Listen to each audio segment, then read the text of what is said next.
Live from Kilimanjaro studio, this is the One Mic Show, the only show that discusses serious things in a funny way and funny things in a serious way. All right, ladies and gentlemen, karibuni tena to this edition of the One Mic Show. Na ni furaha kujiunga nanyi wapenzi wasikilizaji, tukiwa tumekuandalia taarifa za kusisimua, mziki wa kata viungo na kindumbwendumbwe cha siasa au politics ukipenda. We are streaming live on Facebook and YouTube from Kilimanjaro studios outside Washington, D.C. So please remember to share our live streams. Now, later tonight in the social segment, we will be going straight to the infamous men's conference. We'll try to find out who invented it, who attends it, and what was the purpose of its creation. Are men just trying to run from the costs and responsibilities of Valentine's Day? So stay tuned to find out. Na bila kusahau, tapokea mziki toka DJ wetu machachari mleta habari DJ OmoshFaya, na tutadunda kule viwanjani na Mika Ochjes nambari 7 mgongoni akituletea habari za michezo. So moja kwa moja toka Kilimanjaro studios ni mimi mtangazaji na mwanahabari wako mpendwa Ali Badawi. Kwetu wananiita mteule na wengine mniite mjukuu wa Masai. Because I'm Kenyan by blood, American by design, Masai by choice. Sichagui, sikagui, na sibagui. Karibuni tena. Now, let's talk politics. Now, this hour in news and politics, we take a break from high voltage politics to talk about personal branding. Our guest in studio tonight is founder of career coaching company All You Branding, Ms. LAVERAH Olukune. Now, Ms. LAVERAH will be talking about the importance of personal branding for career growth and success within immigrant communities. So stay tuned for that. And I'm your politics anchor, Ali Badawi. It's Friday, the 11th of February, 2022, and we are coming to you live from Kilimanjaro studios outside Washington, D.C. So please remember to subscribe to our One Mic Show YouTube channel and follow us on Instagram at One Mic Show. On panel with me tonight is Mr. One Mic Kamakawa. We have our resident DJ OmoshFaya, and sports anchor Mika Och will also be joining us. Our super producer tonight is none other than Mubelwa Bandio, so karibuni sana. Now, before we get started tonight, I want to find out something from you, and I'm talking about the people who are listening and watching us. Have you ever failed in a job interview on a job that you were very qualified for? Or maybe picture this. Your co-workers, maybe a Jake, maybe a Heather, or maybe even a Karen, are constantly getting promoted past you despite your superior performance. Ever asked yourself why? Now, for those in business, have you ever wondered why your great business idea never took off after investing lots of money and time in building it? Now, to help us make sense of these thought-provoking questions is career coach Ms. LAVERAH Olukune. Now, LAVERAH, karibu sana to the One Mic Show. Thank you so much for having me. I'm having a good time already. Okay, all right, great. So, real quick, is this, I know this is your first time in Kilimanjaro studios, but I think you've been to the One Mic Show before. Yes, I think many years ago. Many years ago, I was still in Matchbox Studios. Yes. Okay, yes. So a few upgrades here and there. Slightly different environment from where you are at that particular upgrades time. For myself too, trying to figure out what I wanted to tell everybody. All right, and that's what we all want to find out. So that's good. Now, before we continue, we know that now LAVERAH is actually the founder of All You Branding, which is a career mentorship and personal branding consultancy that actually helps individuals better position themselves to achieve long-term career goals. And like most of us, she immigrated to U.S. as an adult and has had to work hard to establish her personal brand. Now, before we get onto the conversation tonight, LAVERAH, please give us a brief 1-minute background on who you are and maybe what led you to the founding of a career mentorship company. LAVERAH. Okay. So I came into the U.S. many years ago, like many of us as immigrants, trying to pursue that American dream. And I felt like I had a lot of unpolished skills, unpolished ways of positioning myself. And I was fortunate enough to meet a woman who mentored me and helped me use some of my weaknesses and shape them into strengths that enabled me to really dictate how I wanted people to see me. So realizing that I could make that change and seeing the impact that it had in my own personal life as well as my career was the catalyst to me deciding that if I was having this challenge and I felt pretty confident about how I was coming across, I only imagined how much of an influence it would make for other people if they actually had the coaching. Because for many of us, we just don't know how to position ourselves. And truly, that is one of the biggest challenges that we have as we present ourselves in public, is being able to be viewed how we want to be perceived. Okay, that's great to know. And I also want to welcome, like my co-hosts. We have DJ OmoshFaya on my side, and we have Uno Mike on the other side. Salimieni wasikilizaji, and then we can go DJ Omosh. Habari yenu. Hey, all that English, I don't even know how to start because I'm trying to position myself so that I can become the best that I can be over here. Okay. So, Lavera, you're in the right place because some of us need positioning. Okay. All right, good. And later on, we are going to get to Uno Mike, but we want to get started with the meat and bones of the conversation, Lavera. And as first-generation immigrants, we are still fairly green to the nuts and bolts of what's needed to be professionally successful in this society. Now, branding, for example, is something we tend to associate with products and not necessarily people, like a car, BMW, or Coca-Cola.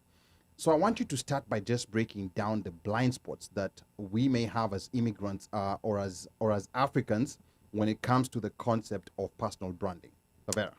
Personal branding is essentially you shaping how you want to be perceived. So exactly what do you want people to think of you when they first meet you? So imagine yourself in an elevator. You have 30 minutes. You're in an elevator with, say, Steve Jobs, rest in peace, or maybe Elon Musk from Tesla. And this is your opportunity. You have 30 minutes to tell this individual about yourself. What are you going to say? A lot of times people don't think of themselves in that manner. But personal branding is really in a snapshot of 30 seconds. How can you tell me who you are? Who you are, what is your passion, and what are you looking to accomplish in life? So essentially, if you cannot in 30 seconds give me a synopsis of who you are and what you stand for, then you're really missing an opportunity to let people see you for your strengths.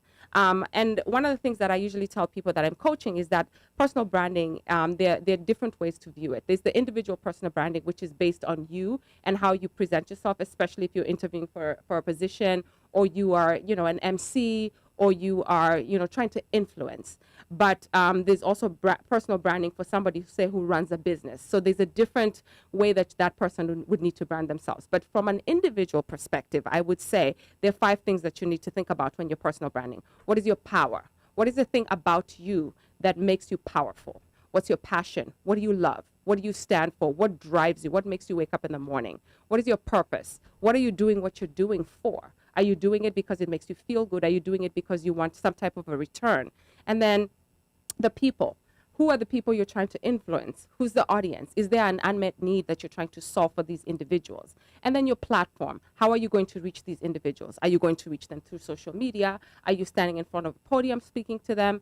Those are the things you need to think about when you're thinking about branding yourself personally. But to just take it down to a little bit more of a digestible level, let's talk about personal branding when you're looking for a job. When somebody asks you during a job interview, tell me about yourself. A lot of times, because of the culture that we come from, the fact that we are raised to be very timid and complacent, many of us don't know how to position ourselves. Many of us have a problem touting our accomplishments. So when people ask you, who are you? You find a lot of people are like, I don't know. And then given the differences in how people interview back home versus how we interview here, you find a lot of people answering questions like, oh, I'm a mother or I'm a father. I have 3 children.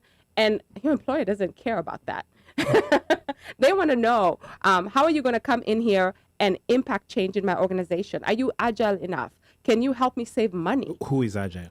You, the individual. But then, Lavera, you talked about, and I know Mosh has something real quick he wants to say, but you talked about the timid culture, and I don't want us to lose that point, because I think this is a conversation that's centered around, immigrants, like Africans, Kenyans, people who came here in their adult life. What is it, like when you talk about, like a timid culture? What are these aspects specifically that sometimes work against us when we go into the corporate world here in the US? So I'll give you an example, and this is probably going to help drive the point home really easily. I'm working currently with a lady who's looking for opportunities for an accounting position. She's very qualified. She has all the skill sets. She has the education. Unfortunately, when I talk to her on the phone and I ask her, what are you looking for? She's not coming across as that bubbly, enthusiastic, motivated individual. And we know Americans are looking for personality. A lot of times people hire who they like. So if I can't envision myself working with you and you're not coming across as as that person who I can see myself talking to in the hallway or having a water cooler conversation with, chances are I'm going to be like, she's kind of boring. So when we talk about our timid culture, one of the things that she said to me is like, in Kenya, we're not used to saying that if you show up in an interview and you're all overly excited and happy, people are like, what is wrong with her? It could actually work against It you. works against you. Yeah. But here, that is something that people are looking for, because they're not just hiring the skill set, they're hiring for fit, organizational fit. Can you mingle with everybody else when it comes time for us to go out and hang out and you play the cornhole outside? Can you get down with everybody else and exhibit teamwork? So a lot of times we as a culture are not trained to do that. We're trained to be very timid. We're trained to stay in our lane. And sometimes you can still stay in your lane, but you can still let your personality and your personal brand shine as you're engaging with your colleagues. All right, you're tuned into the Politics Hour of the One Mic Show. We're actually talking to career coach LAVERAH Olukune, who is the founder of career mentorship and personal branding consultancy, All You Branding. Now, later in the hour, LAVERAH will be giving insight to people who arrived in the U.S. recently on how to set their foot professionally when they come to the U.S. So stay tuned for that. OmoshFaya, you had something that you wanted to ask LAVERAH before we continue. She made mention of something. She said agile, and agile is I'm a techie, so I think it's a. Did you mean it from a tech perspective, or you just meant it in terms of agility?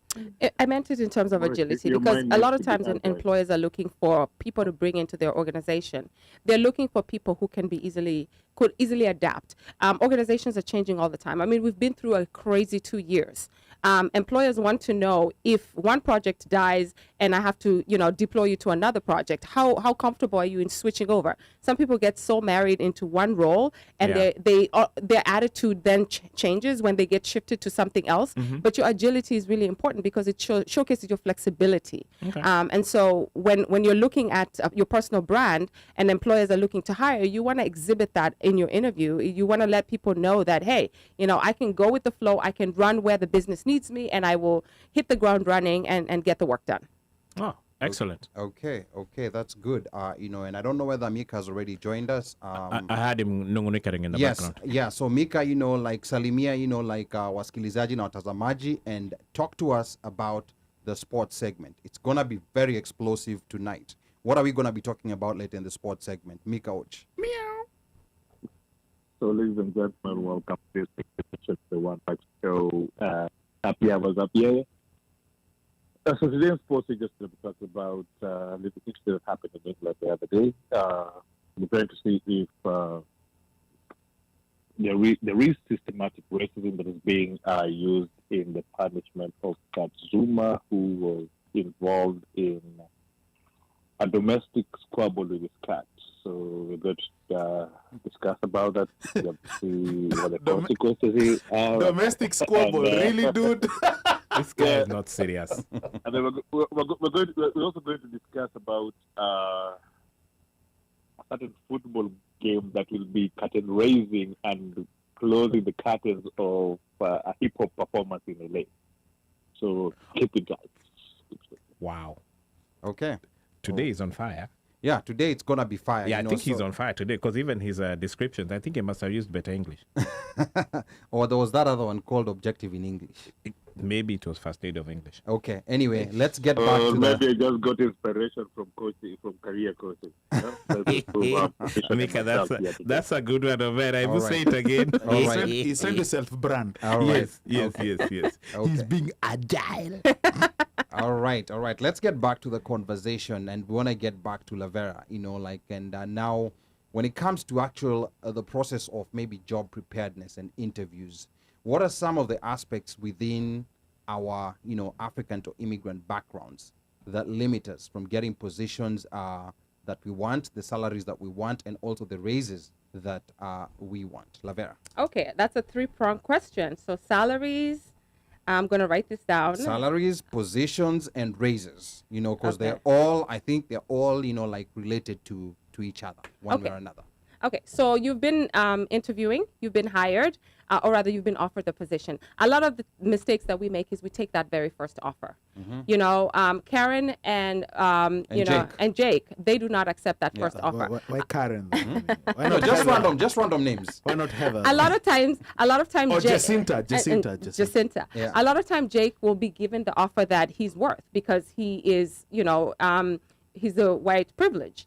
And Karen most likely will also get an offer and she'll negotiate. But because of where we come from and our complacency, we're so happy to be invited. We're so comfortable with being given a seat at the table that we take whatever it is that's offered to us. If the employer wants you, if the employer finds your skill set valuable, and especially now after the 2 years we've had and the Black Lives Matter movement, you need to ride the wave. So if you're being offered an opportunity, it is to your advantage to negotiate. Now, granted, you may go back and negotiate and ask for more. They may push back and forth with you, and they may not necessarily give you exactly what you wanted, but you should never accept the first offer. The thing, I think part of the reason why sometimes people don't go back to negotiate is that there's a fear that if I ask for a very high amount, they may take back their offer. Well, that is a fear that I think is valid, but I don't think it's realistic. Because if you consider how long it takes an employer to put out a requisition, how long it takes for them to promote that, how many people they bring into the funnel, how many people they actually shortlist, how many people make it in front of the panel. That is weeks and weeks and weeks of people waiting on a position that has been sitting vacant, work piling. So the chances of you not getting what you want because you're fearful is really unrealistic, in my opinion. You're better off asking and being told no than not asking at all. Because if you don't ask, how are you going to know? You know, and I think as a society, as a community, we just tend to be happy that we've been invited to the table. Like, I was offered the job, so I'm not going to ask for more money. You should ask for more money. And if they don't give you a salary that you want, you can negotiate other ways. You can ask for more paid time off. You can ask and say, well, I was kind of hoping to be at this level. Or sometimes if you have two positions that, you were applying for and one of them has come closer to the other one in terms of getting the offer, you could use that as leverage to negotiate and say, well, I've got this other opportunity that, is more lucrative, or they're willing to give me what I'm asking for.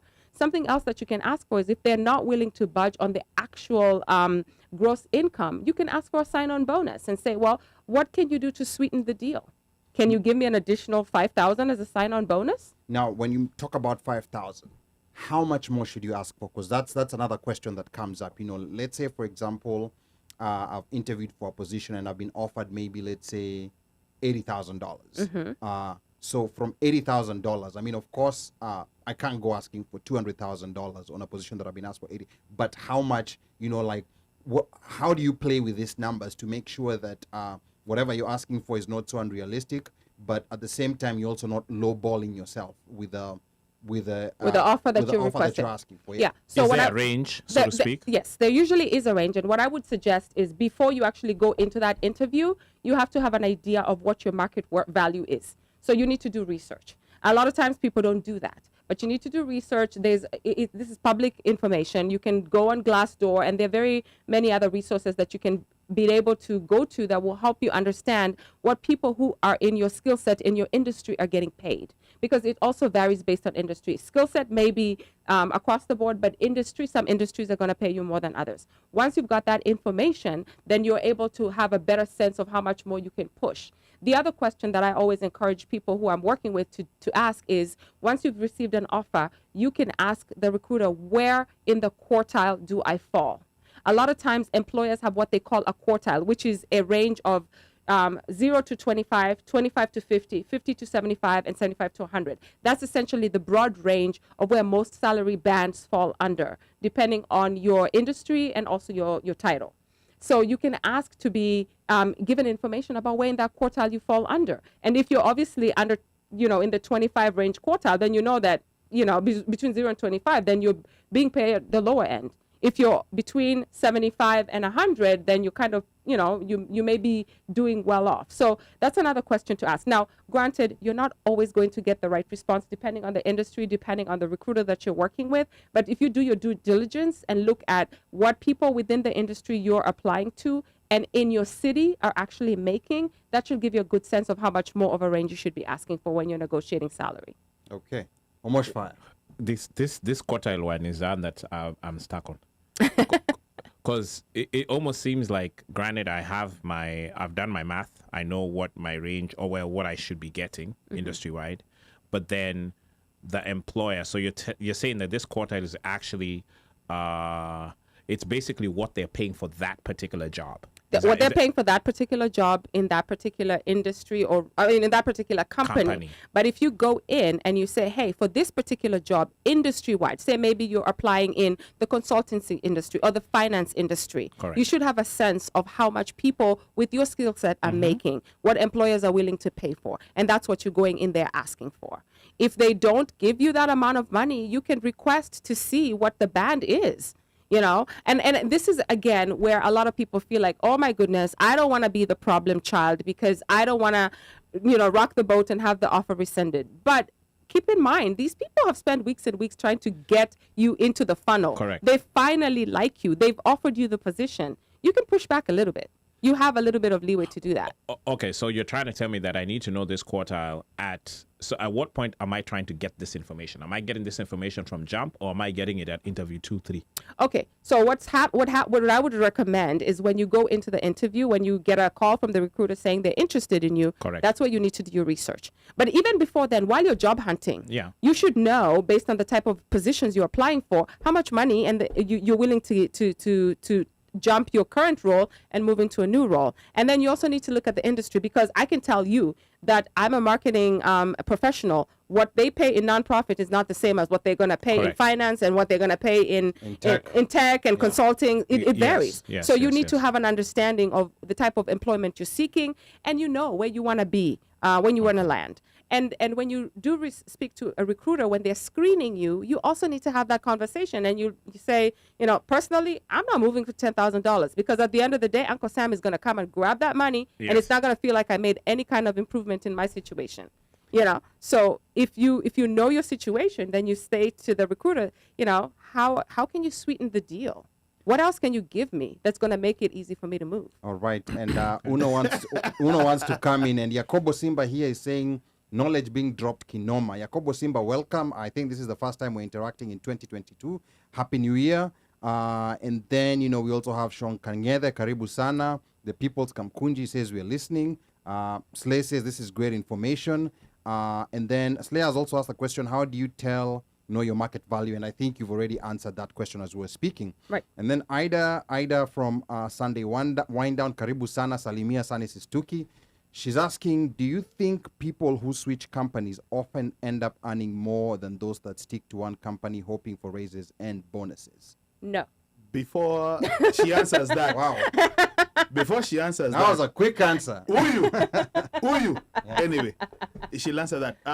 But I think maybe as you prepare to answer that, I was going to ask, like, when you're speaking, what advice can you give, and especially if you're working with a recruiting company, in terms of expectations? Like, because ideally, if you apply with a recruiting company and they accept you and they interview you and they're like, okay, we're trying to look for jobs for you, what are some of the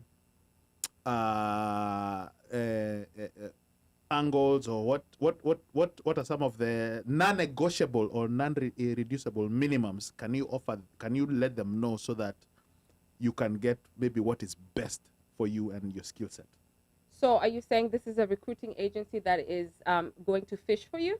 Yes. Okay. Ideally, or place you, yeah. Or place you. Yeah. Fish for you, Yes. or place you. Yeah. Okay, so I would say that the initial discussion you have is critical, because you want to be very clear about the type of opportunities that you're going to be interested in. You don't want them, it depends on your situation. If you're looking to land a job, say you've just come to this country and you're trying to gain U.S. experience, then you're kind of almost going to be open to anything. But then if you're more seasoned professional... Yes, then seasoned. Let's say you're seasoned. If you're a seasoned professional, then you need to be clear from the get-go and say, these are not the type of opportunities I'm looking for. You have to be clear about what you want. Are you looking for a position that is a temp to hire? If you're looking for a temp to hire type role, those kind of agreements will be a little bit different.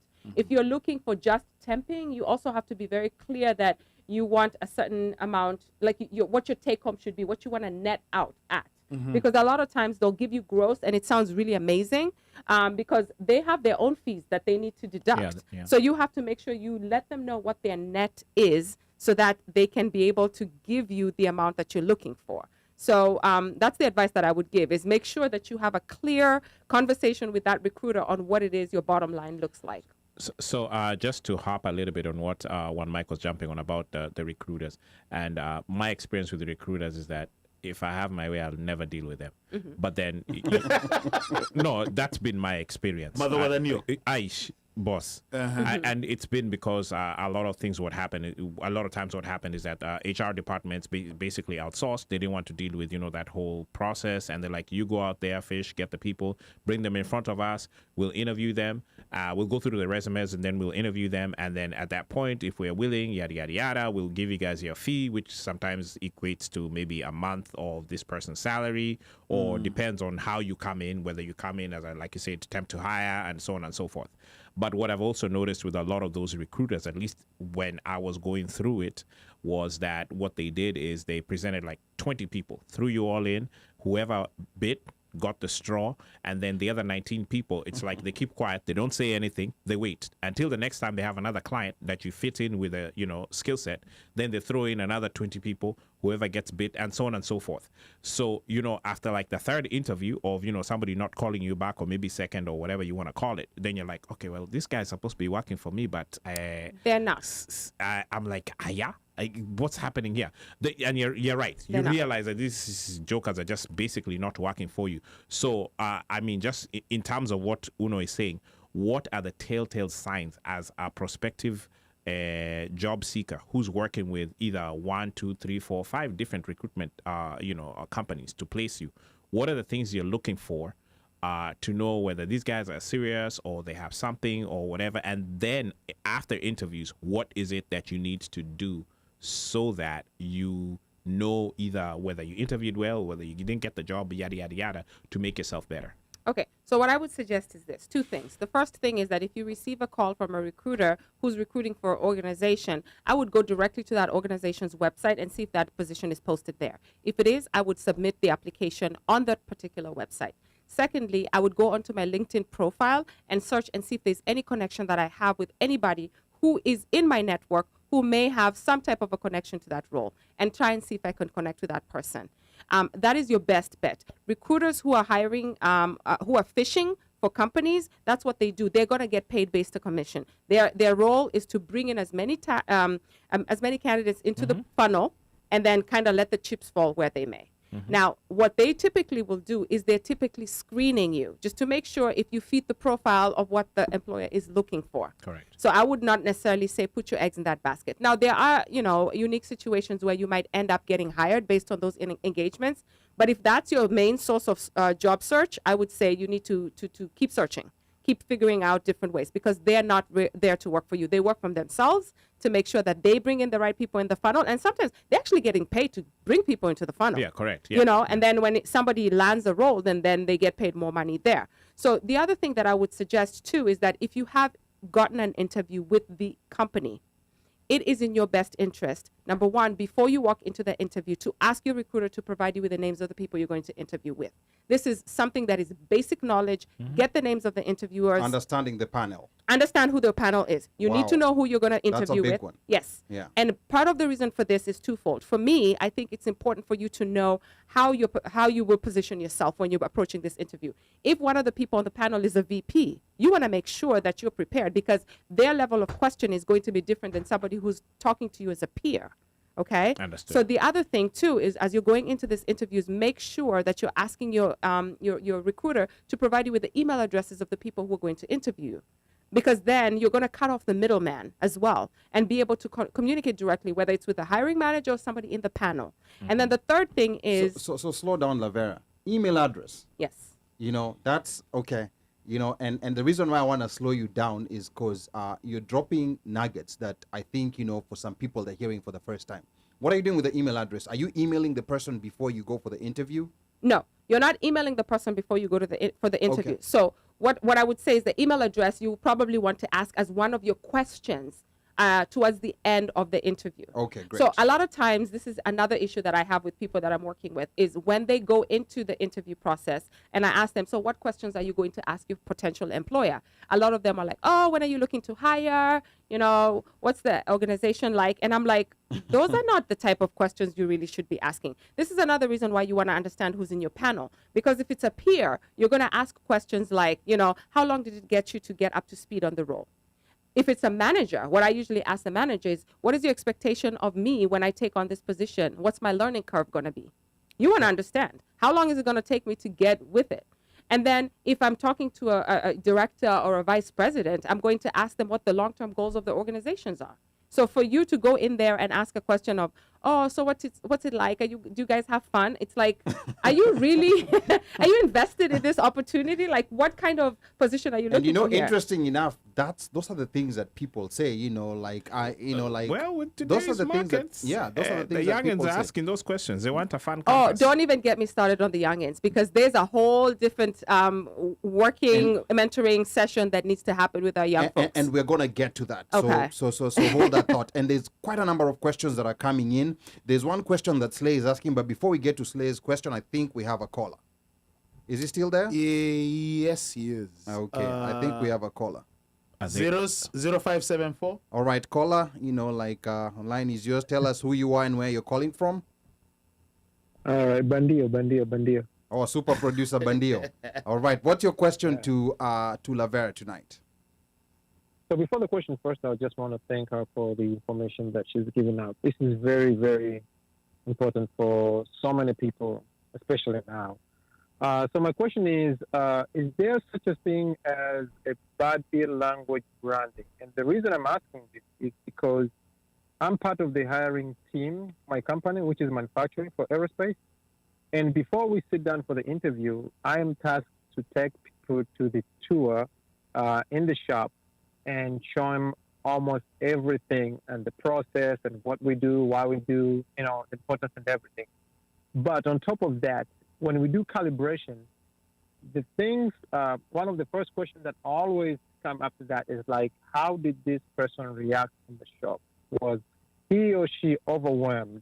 Did she look like she was out of space and all this stuff? So how can you control, especially for those who are in manufacturing industry like me, how can you brand yourself when it comes to body language? That's one of the things that I think maybe she hasn't got there yet, but one of the things to talk about, like when you speak for the interview, how you brand yourself with the body language. Because I've seen some people are really good at what they do, but they just, not only they're not good public speakers, but they can't even brand themselves when they sit there. They will look like they're scared or they're, shaking and all this stuff.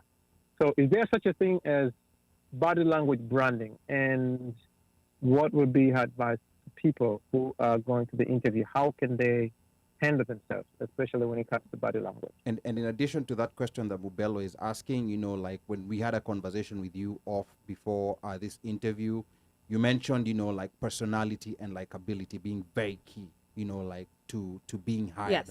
over your actual skill or what you can actually do. So talk to us about that, and of course what Mobelwa asked. Okay, so one thing to note is that a lot of times when you go to an interview, it's subjective. People want to work with people they like. So if you come into the interview and I don't see myself being able to envision working with you, chances are during that calibration, I'm going to be like, oh, I don't know. There was something about her that just was off, or there was something about him that I didn't really like. And it speaks to that body language that you're talking about. So to him, I would suggest that body language, you need to back that up also with conversation. And how I've approached that in my own experience when I feel very uncomfortable and out of my depth during an interview is I go right off the bat and I say, guys, I just want to note that I'm really nervous today. You know, you're already giving yourself that grace that if I mess up, it's because I'm nervous. And it's a human emotion. It's a human reaction that everybody's going to be nervous. And so a lot of times people feel like that's going to be a ding against you.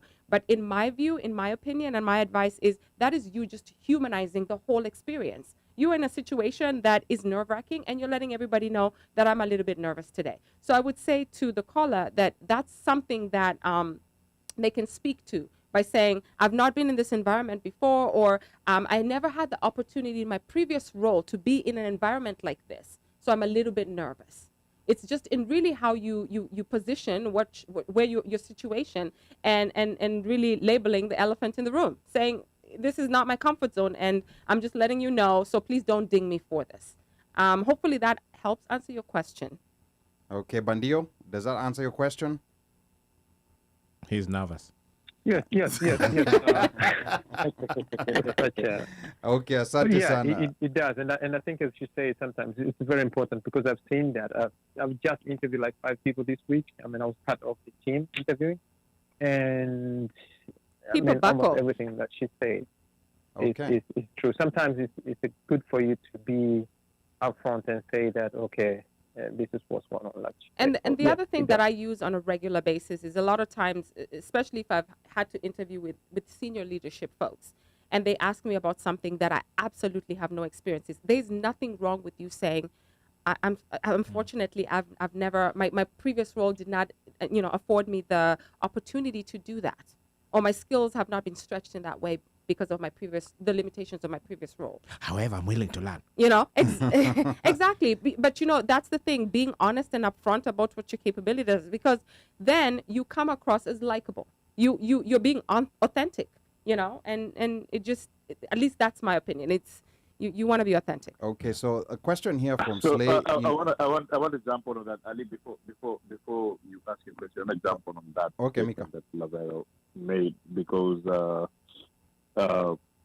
one of the things that I've found to be difficult, especially when I'm hiring from leadership positions, is that most of the time we prefer, basically me, my CIO, me, and the other people at the same level as me. We prefer, when we're hiring for leadership positions, usually to do it from within the company, or if it's not from within the company, we'll do it from outside the company, but we try to bring in somebody who is inexperienced. Like, they're a leader in their work, but they've not been managers or leaders anywhere, because we just like to have a certain culture within the organization that we like it being a trickle down. So we think that we usually see that we have more success if you're bringing somebody from outside. That person should not have had a managerial position, or let's say a lead position somewhere else, because they will come with the ideologies of that side and bring them here, and maybe they'll not be a good fit for a company. I know, Lavera, you say that somebody who's not been, who's not had such a position can say that they're willing to learn, and that. But how else would you advise somebody who, they've been very good at their level, they've been excellent performers, they just didn't growth where they were. They are moving to another company. They're looking after growth, and here there is an opportunity for that. And you have to wow these people and just show them how they want to believe it. Apart from just saying that I'm willing to learn, how else can you tell that person to brand themselves so that when they come in, they grab our attention? Because I've realized, when we interview for those positions, in 15 minutes, if you don't have our attention, you never go past that. You never go past us. Like, if we usually do 30-minute interviews, but we have timed them for an hour. Okay. Depending on how long your interview is going to be, that usually is an indication if you're going to get a job or not. So how would you advise somebody to brand themselves for that position? Because we have so many nice young people who are ready to step up to the extra level, but most of them lack getting that those leadership positions just by the mere fact of how they present themselves to them. Okay. All right. Quite a long question, but I hope you've been taking mental notes of what Mika was saying. So, Lavera. Yeah, I would suggest in this situation, one thing is, when you receive a call from a recruiter, whether it's an internal or an external recruiter, specifically if it's an internal recruiter, that needs to be your partner. That person is who you need to talk to and say, what exactly is the team looking for? You need to go ahead and say, hey, I'd like to get a list of the people on the panel so you can do your homework. Then you need to go even as far as saying, I really want this opportunity. What is the team looking for? What can I do? How can I prepare for this interview? because that individual is going to give you feedback and an insight, kind of like what the caller was talking about on what the team is looking for, because they want somebody who's going to come in and wow them. So what skills are important for this team? Why is this role vacant? How can I, what do I need to do to showcase my skill set in this way? I mean, yes, my credentials speak for me, but then what can I do? What type of conversations? What kind of people are going to be on the panel? You know? And I've asked those questions, and I continue to ask those questions in every opportunity I've had, is tell me a little bit more. I'm looking to succeed in this role. I want to ace this interview. What should I do? How can I make this work? And a lot of times recruiters want to bring somebody in because maybe they're getting pressure internally that, hey, we've got to fill this role. So many of them will likely share this information from you. And what you'll notice is that then you become the person that the recruiter wants to see move along the funnel. They want to help you because you are shown an interest. You want to know who this team is. You want to do well on this interview. You've done your homework on the organization. You've asked, hey, I was looking for John on LinkedIn, but there are 3 John Smiths. Which one is he exactly? You know, so you can go to his LinkedIn page, and a lot of times people say, oh, but then once they know that I'm snooping, well, of course they're going to know you're snooping, and you should snoop. They want you to do that. They want you to do that. They want you to know who you're. It is actually encouraged. Yep. It's encouraged because it shows that you're doing your homework. They can already see the type of individual they're going to hire before you even come into the organization. Somebody who's willing to take the initiative and go the extra mile. So you should be doing that. Okay, now, you know, like this right here, and I'm going to tell you guys right now, this session, we're going to have to extend it a bit because, you know, like there's still so much that we need to cover. So msianze kuniangalia vibaya kama time ikipita. There's a question here, first of all, that's coming from Slay. And I don't want us to lose this question because it ties into the next question that I wanted to ask you, Lavera. And Slay is asking, do you have advice for people who studied in Kenya and moved here and are trying to get into the workforce? A lot of times there is a narrative of if you have a degree or master's from Kenya, it may not be recognized here. Now, before you answer that, you know, we all remember that when we were newbies in the US and also took up the first jobs that we did, it may have been, you know, like maybe even in the elderly care field. And these are people who came here with degrees. You know, they could be taking jobs in the elderly care field, in grocery stores, or even sometimes, you know, like truck driving. But going back to when most of us came to the US, and for the benefit of the people who are fresh here and they have some sort of qualifications from back in Kenya, what is it in hindsight that you think most Kenyans could or should have done different as far as their jobs were concerned outside these roles that we are told this is where you're supposed to be? Doesn't matter if you have a degree, doesn't matter if you have a master's, this is where you have to start. Lavera. Okay, so one thing I would start off by saying is, this is sort of my formed opinion based on various years, is where you land when you arrive significantly can change the trajectory of your path in this country. And unfortunately, a lot of people land in a situation where they're told you have to start with these type of roles before you can proceed to something else. Now, I get it. We all come here and we all need to make a living. You got to pay bills because as soon as you arrive, the bill starts to come in. So do whatever it is you're doing to make those bills, to pay those bills. However, don't be discouraged that you need to also look at what your credentials are. This is where I think positioning, personal branding, and reviewing your credentials is very important. Now, I'm currently, best example I can give is I'm currently working with a lady, very qualified accountant from back home. Really qualified, has the degree, undergraduate and bachelor's, was given the same exact information that you must go back to school. Now, going back to school and getting a whole new degree in accounting here versus an accounting degree in Kenya, I'm not sure exactly what you're benefiting from that. Now, if you're telling me she needs to go in for continuing education, maybe get certifications that are relevant to the work that's done here, that's a whole different discussion. That's maybe 3, 4, 5 months, and then she gets a certification. So, in my opinion, no. Depending on the industry that you're in, you may not need to go back to school entirely. Now, if you're coming in to do law, maybe you're coming in as a nurse, an RN, you may need to do some exams, you may need to go in and do some continuing education. But if you're an accountant, you know, balancing books here and balancing books home, it's the freaking same thing, right? So what I would suggest in that situation is make sure you have somebody who can look at your resume, and you look at it in parallel with opportunities that you believe you would be qualified for based on the roles that you've previously done. It's very difficult. Like if I'm working on updating someone's resume right now, usually I would ask them, can you give me an example of an opportunity you're looking for? What I will then do is take that resume and map it against this job description of what this person is looking for. I'm not necessarily saying lifting what's in the job description into your resume, because I'm not going to fabricate work that you never did, but really mapping it, especially in areas where there are transferable skills. So there are certain skills that you can be able to transfer from what you learned in your previous role and into this new role. That's what I would be looking for. The other thing is, we already know that recruiters are heavily taxed. They're reviewing a lot of resumes. So we want to highlight the things in your resume that speak to the competencies that showcase you have the ability to perform the tasks in the job description. That is where we go with keyword optimization. We make sure, or I would make sure, that your resume speaks to those keywords that recruiters are looking for when they're trying to hire for people with that skill set.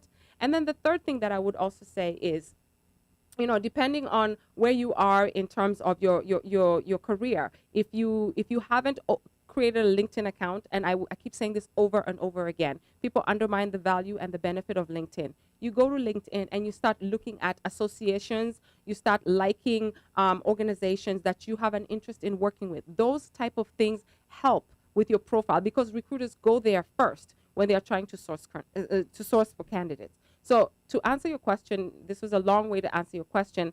It doesn't necessarily mean that just because you have credentials from back home, you have to go back to school here. You have to assess your individual situation, and preferably you need to speak to somebody like myself who can help you figure out if you need to go back to school, and if you do, what kind of courses you need to be taking before you go ahead and scrap everything you did back home and start from the beginning. Wow, gems being dropped. And I want to remind all the listeners and those who are watching us, you're tuned into the Politics Hour, the One Mic Show. Of course, we're not talking politics tonight. We're talking to career coach LAVERAH Olukune, who is the founder of career mentorship and personal branding consultancy, All You Branding. You later on tell us a little bit about All You Branding. And later in the hour, we will give LAVERAH a real world curveball scenario to get some personal branding insight on a situation that is currently ongoing.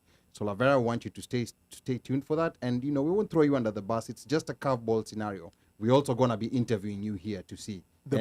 The bus is coming, plus the train and the plane. Yeah. Now, before we continue, and I know we are going a bit over time today, Uno, please tell us what we're going to be talking about in the social segment before we wrap up this It's segment. very simple. Yeah. Valentine's Day is coming. The men's conference is also happening. Let us meet at the People's Kabukunji and discuss. Are you for or against the Genesis na utanunua flowers na shokoraden? Twende kazi. That's not the book of the Bible you're talking about, right? Which one? That Genesis. Oh, no. Okay. Maybe. All right. You never know. Sawa, as we wrap up Yeah. this segment, Uno, I want you to go through the comments. The comments have just been coming in thick and fast. Hey, Just pick the ones which have not been answered, Kang'ethe. and then we're gonna ask LAVERAH. Jesus But Christ. but I wanna go, I wanna take like a slight emotional trajectory, and that's our kids. Okay, hold on. Oh, Yeah, our kids. because I was going to ask, you need Yeah. a paper towel or... Yes, But go ahead. Kids, because with kids, people get very emotional. And sometimes people don't like being told, like this is what you need to do to help your kid. So it's okay, but we have to talk about this. You are a mom and have Kenyan friends who are parents. All of us do. Now, from your observation on how we raise our children in this dual cultural environment, where they have to be Kenyan at home and they have to be American outside.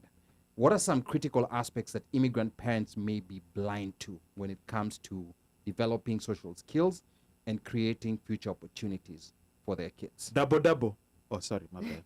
So I think that question it's twofold. The first thing is, especially for parents who are spending a lot of time working.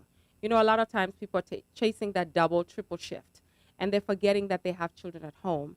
And those children are not necessarily being guided into understanding what it's going to take for them to go into corporate America, because we're raising them here. We're raising them here to go and battle with the kids of Karen and Jake. Yeah, right? I But the know. kids of And Karen Heather. Heather, exactly. And the kids of Karen and Jake and Heather, well, they're doing internships. Well, they're being trained to to start going after what is rightfully theirs, because they're entitled at a very early age. But you're busy working extensive hours, and I'm not knocking those people, but I'm just saying, make sure that as you're doing that, you're also positioning your children in areas where you know that they can succeed. So if there are any internships or programs that you can start enrolling your kids in at an early age, you need to do so. The other point that I wanted to raise about this is our kids are also being raised in an era of technology. So those social skills that we learned, looking people in the face, responding to emails in appropriate language, being courteous, they're missing all of that because they're on their phone. So one of the other things that I tend to do, especially when I'm mentoring young children, is help them identify where they need to work on those skills. And there's nothing as valuable as getting an internship if you are in high school or in college. Now, I know many people will say, okay, my child is working, they're bagging groceries at the local supermarket, at Giant or wherever it is. Helping pay bills. Yeah, they have helping pay bills, and that's all good. But then there are internships that are available also for your high schooler as well as your college student that will allow them to make the money, but most importantly, give them the skills that they need so that when they're ready to go into the workplace, that learning curve isn't so big.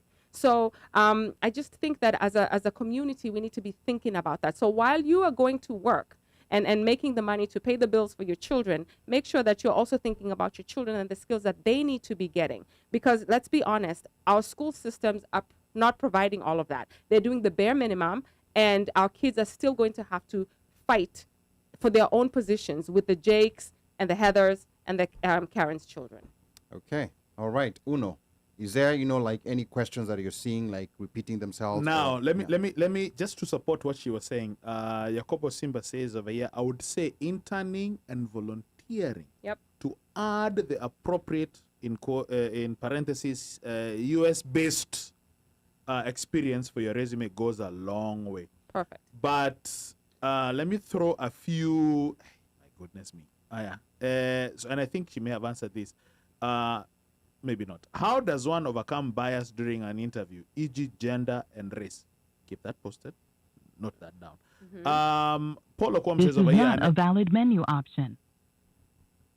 Okay, sorry about that. Paul Okwam says, and I think he was addressing body language. Body language is a bigger deal, especially when you are in a panel. They are watching every positions on arms and feet, body twitches, etc. Eye contact for a person who is recently from Africa is not a thing, but here it is an indicator of candor. Obviously, That's a the good more one. competitive the position, the more they look into it. I think this deserves more insight. Exactly. I agree to that. And I actually think right now, with interviewing virtually, Yes. it's virtual even interviews. virtual interviews, it's taken the whole body language aspect into a whole new level, because you have now smaller landscape to work with.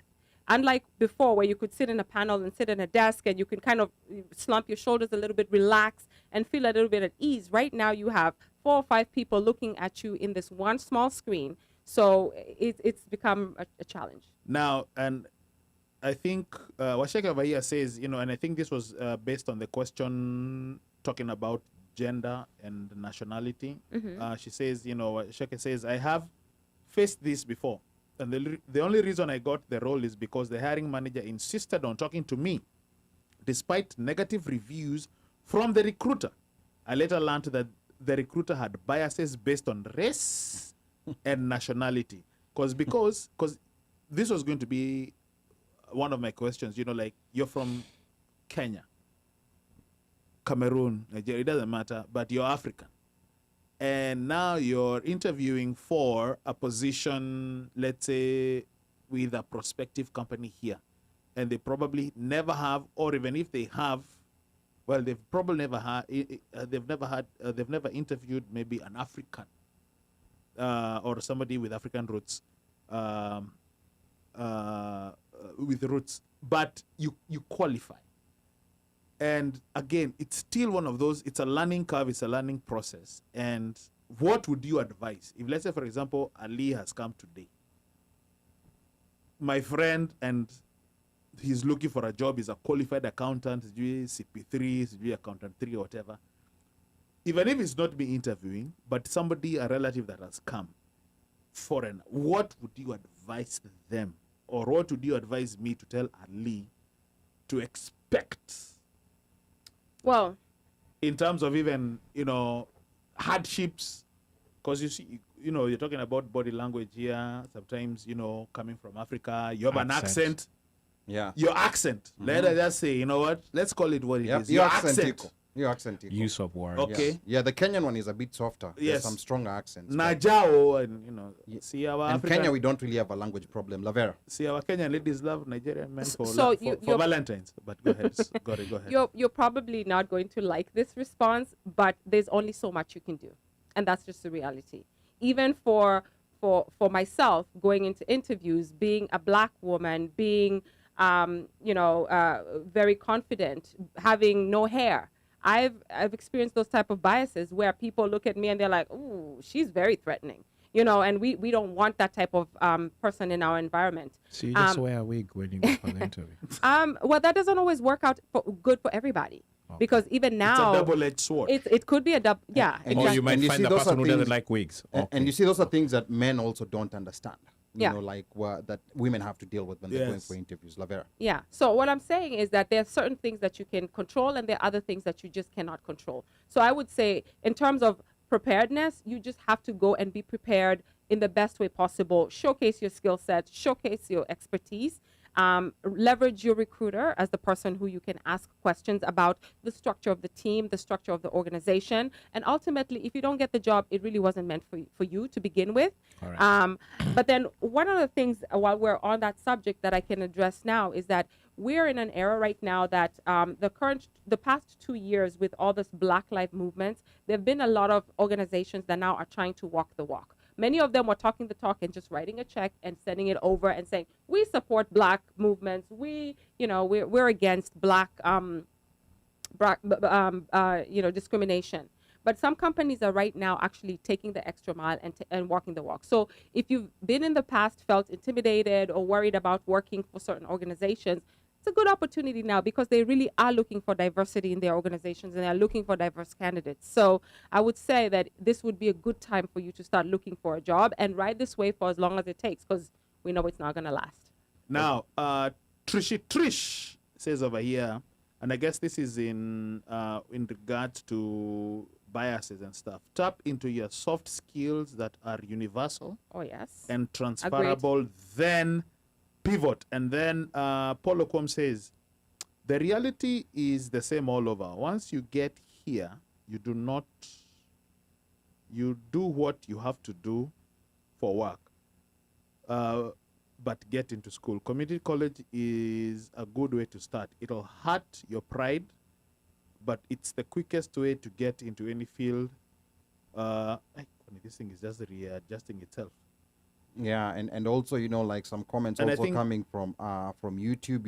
Like a couple of Lavera fans here.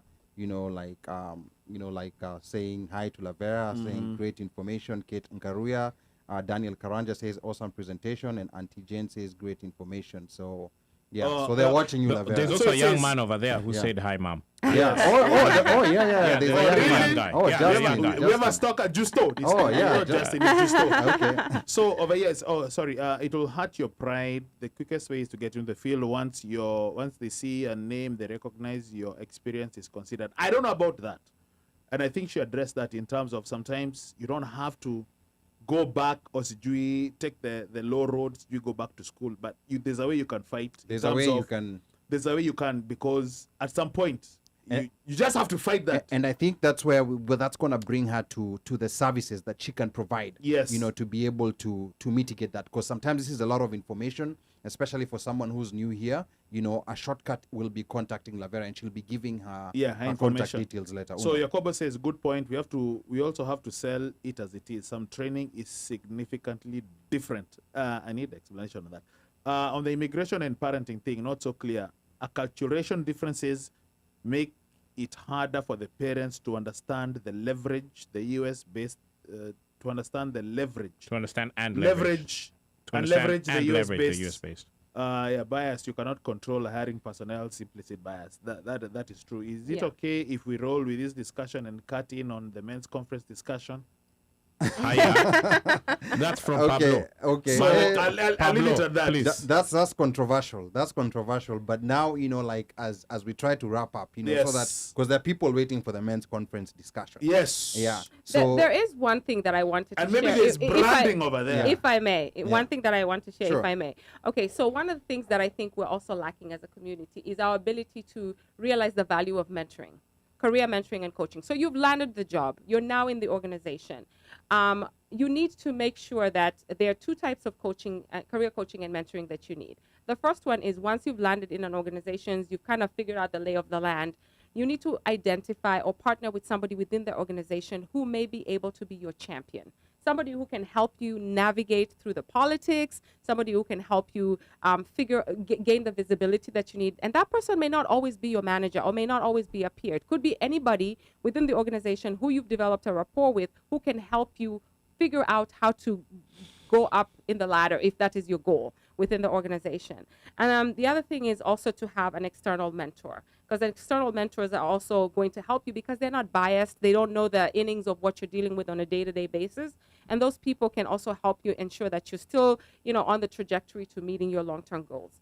The conversation that you and I had the other day where I mentioned that the way that I view career coaching and mentoring is a lot of people want to get career coached or mentored when they're in trouble, crisis, when yeah. they're in a crisis. Firefighting. Exactly, firefighting. And I just think it's something that's not really realistic for you to have it as a reactive tool. It's a resource that should be there for you at any given time, and it should be part of your overall career journey. You should always have a mentor because these people will keep you accountable. These people will keep you prepared for if you're looking to make a new transition. They can help prep you for your interviews.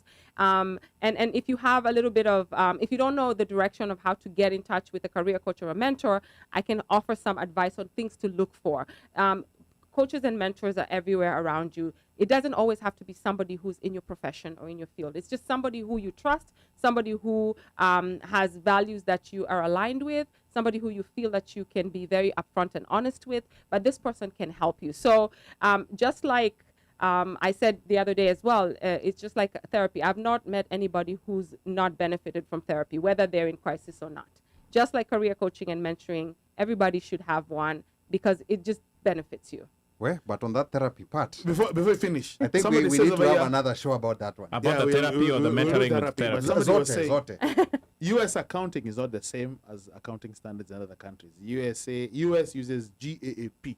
The rest of the world uses IFRD or Eh? IFRS. Now these are Again, Yeah, now these are the so- things. This is the reason why Lavera has to come back. Yes, we have to because figure she when has she'll to come. At the address- IF, who, Boss, accounting standards. These ones are not. The for you. world uses one thing.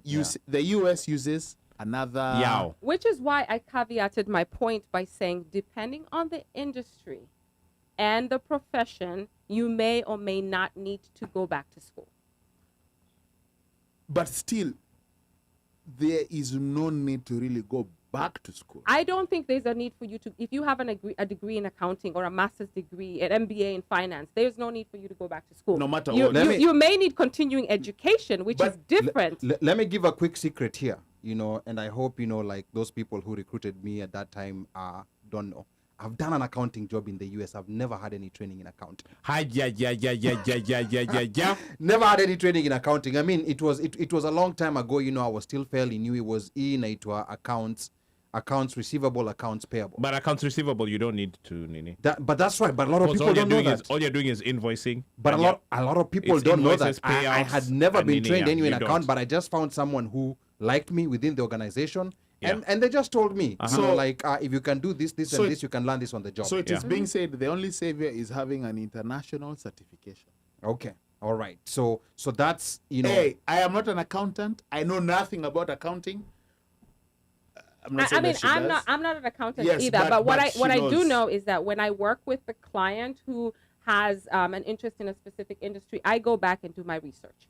I do my research and I come back and I provide the recommendation based on what I think they need to do based on their situation. So there are some situations, like I said, where you may need to go back to school, but there's some like a master's degree, an MBA in finance. Good Lord, why would you want to come back and do that again here? exactly. Now, as we wrap up, Yes. like Lavera has to come back again. But as we wrap up, we can't let you go without throwing a somewhat friendly curveball. It's friendly. Okay. You know, this is the people's Kamkunji. Oh, boy. So I hope you're ready for it. You're throwing a ball. It's just a curveball. You know, I know you don't understand these things, but it's okay. You're gonna get it once we're done with the I process. might need a mentor in this studio. Well, bro, Skiza. Oh, You know, this is Baltimore Orioles. Oh, sorry. Anyway, Never let's go back to the curveball. Now this is Commanders. I mean, of course, this was the politics hour. Yes. We took a break from politics Yes. today, but this is political season in Kenya with an upcoming election in August. Oh, Lord. And don't worry, Lavera, I'm not going to ask you for a favorite horse in the race. I promise that. Or what party you belong Because, to. because Yeah. honestly, I wouldn't be able to tell you. Yeah, don't worry. That's not what I'm going to ask. We know where you come from. That's- DVD. Ngojeni, chill out. Sorry. Guys, chill. For the Kenya. Oh, sorry. Now, the election body IEBC just concluded a voter registration exercise for Kenyans living in the US. I'm sure you heard about that. Yes. Now, outside the lack of proper communication, very few Kenyans showed up to register. Now, one of the many reasons were given included, you know, distance maybe from the embassies and consulates, and maybe even a lack of interest in Kenyan politics. Are we still together there? Okay.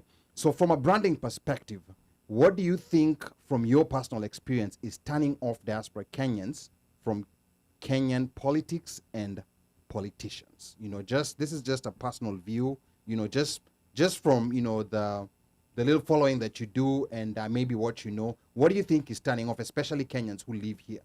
What's happening? And just to provide context, Lavera has been very, very vocal and has always been very instrumental in civic participation. Civic participation, especially when it comes to Kenyan to participate in stuff pertaining to Kenyans in the diaspora to get involved politically. Yeah, okay. So, Hiya. Lavera. So I think from Oh, a yes. branding perspective, I don't think the reputation of the Kenyan embassy is perceived positively by a lot of Kenyans. And part of the reason for that is there's this perception, again, just that's rooted back to our culture back home is mimi ni serikali, you just have to deal with whatever you deal with, and there's no desire to serve. There's no desire to serve the Kenyan public. So when there are complaints, are they addressed in a timely manner? Is there an appetite by the embassy to reshape or change the perception? Is there a PR initiative to help change the perception of the embassy? There hasn't been any. You know, there has, at least not that I've seen. And so people are looking at it as, oh, this is just you know, every other government situation that we've ever dealt with. So why should I bother? Why should I spend my time? Why should I spend my energy to come and do that? I feel like in order for, at least even for me, to be a little bit more engaged, I have to see an honest effort by the embassy trying to reach me and saying, hey, Lavera, we care about you being in this country. We care about the contribution you're going to bring. And I feel that the embassy thinks that because they're providing huduma services, which really are they huduma, because we realize how frustrated we can get sometimes, that they don't have to do much. And I think that's where they go wrong, because the reputation of the Kenyan embassy is tarnished, and people, it doesn't matter which blog you go to, there's always some negative report. I've personally had to call the embassy numerous times and gotten frustrated. My passport expired in 2008. I've never renewed it.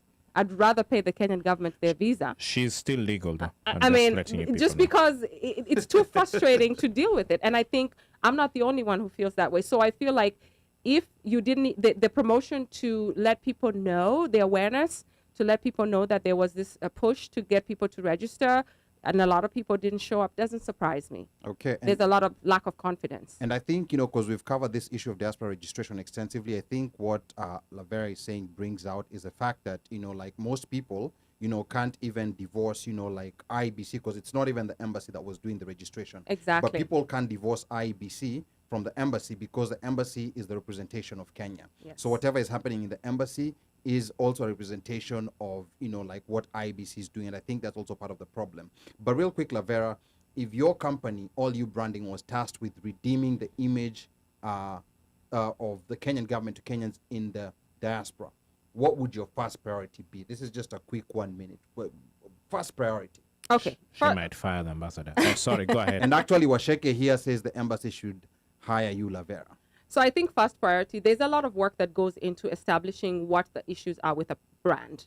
So identifying what the issues are with the brand. And this requires insight gathering. So it requires for me to go through community and find out exactly, aside from anecdotally what we've heard, the embassy is not efficient, you call and they don't answer, but just finding out exactly why do you have a problem with the embassy? Why don't you trust them? Why don't you trust the people that work there? What would it take for you to make things better? Once you've gathered that insight, then you do an analysis of what is feasible, what is a priority for the for the embassy, what is a priority for the Kenyans, and then you start addressing things based on what's the low-hanging fruit.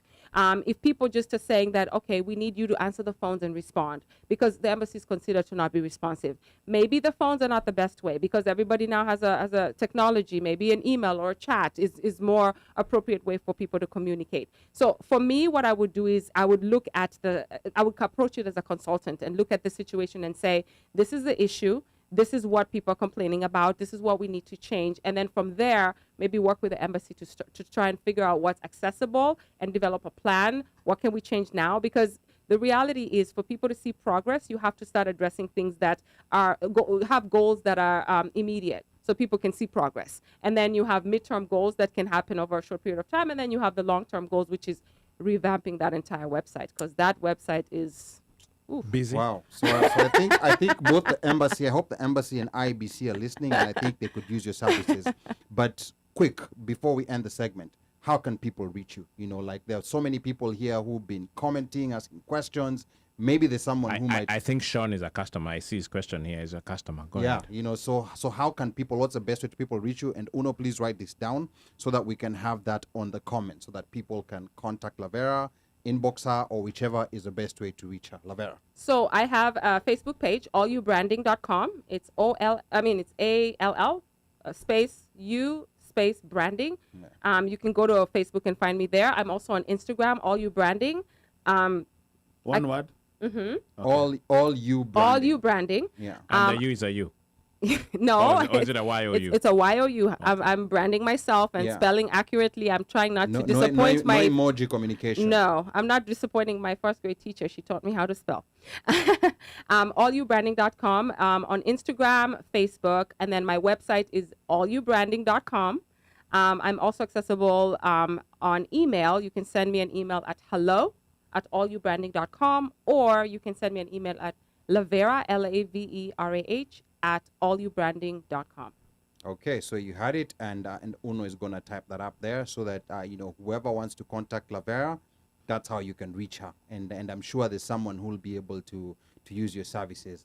And with that said, this is it for the News and Politics Hour. Hello. I want to thank you so much, Lavera, for gracing Kilimanjaro Studios, and we are hoping to see. We're actually gonna schedule, around 2, where we're gonna have a second part of this conversation because there's so much that. So many questions that came up that people wanted to cover, but we want everybody to stay tuned because later tonight in the social segment, we will be heading straight to the men's conference to find out why most men fear Valentine's Day. That's something that we're going to talk about here. I know there's a lot of people who've been waiting for it. I know people wanted the career talk, but they also want, the talk about why men fear Valentine's Day. So keep it locked and stay tuned. Mimi ni mtangazaji wenu Ali Badawi, aka Mjukuu wa Masai, and you're still tuned in to the One Mic Show.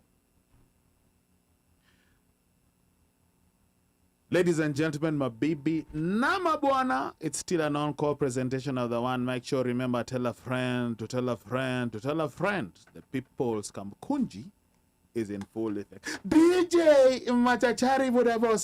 And before you go, I don't know whether you've already disconnected YouTube, but those ones who are on YouTube, this is where the YouTube will end, and you gotta come to Facebook. But DJ Machachari.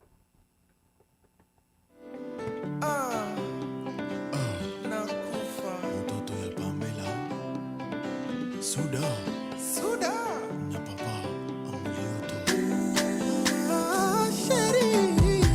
Shariki mula mimi nakufa. Aninyajo moko mami toyo fundena. Ahero sana pilirundo gawia. Nyatijo moka diri lalo gabacha. Jotonga dengo tika yudo konyruok na. Aniwe ya uru monda sunge jabata. Upongto mola toti unani malisa. Nihisi na wewe milele mpaka kufa. Unisalie watu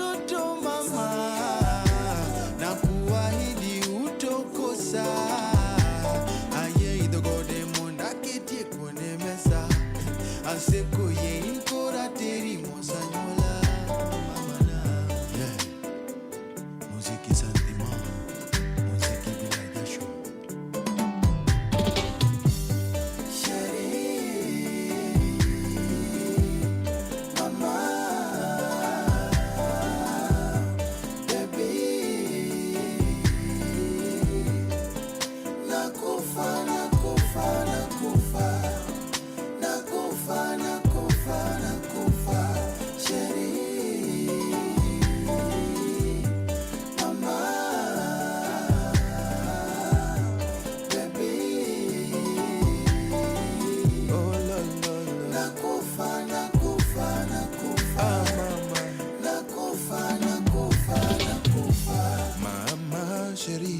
Usiniache nitakufa kilo naponipigia simu lazima nitakuja ukisema nikuje jioni nitanunua chupa mama lolo tupendane mpaka kufa oh sheri mapenzi ya leo naogopa kwanza warembo wangolopa wameweka mitego kwenye mabaha ulo ila ukinitega sitakata nitakopa nitalima mama nitachanga nitaiba oh tupendane mpaka kufa muziki ya pesa muziki bila pesa.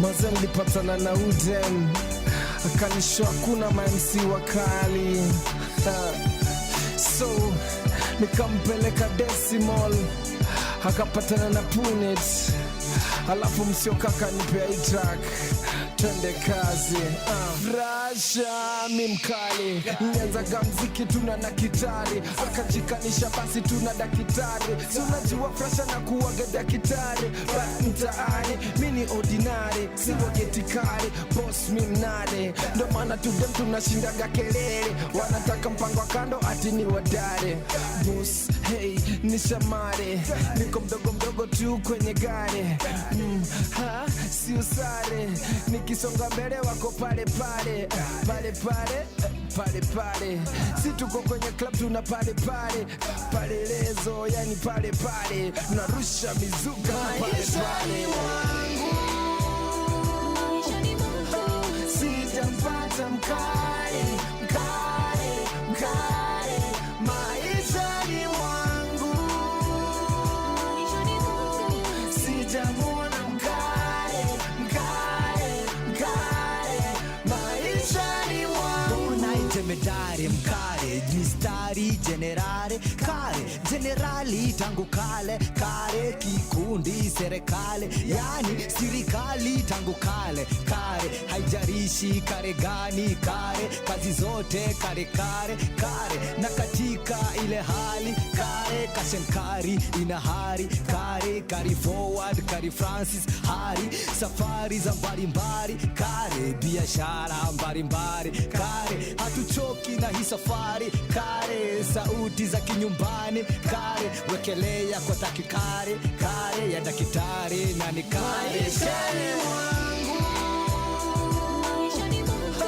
sijampata mkale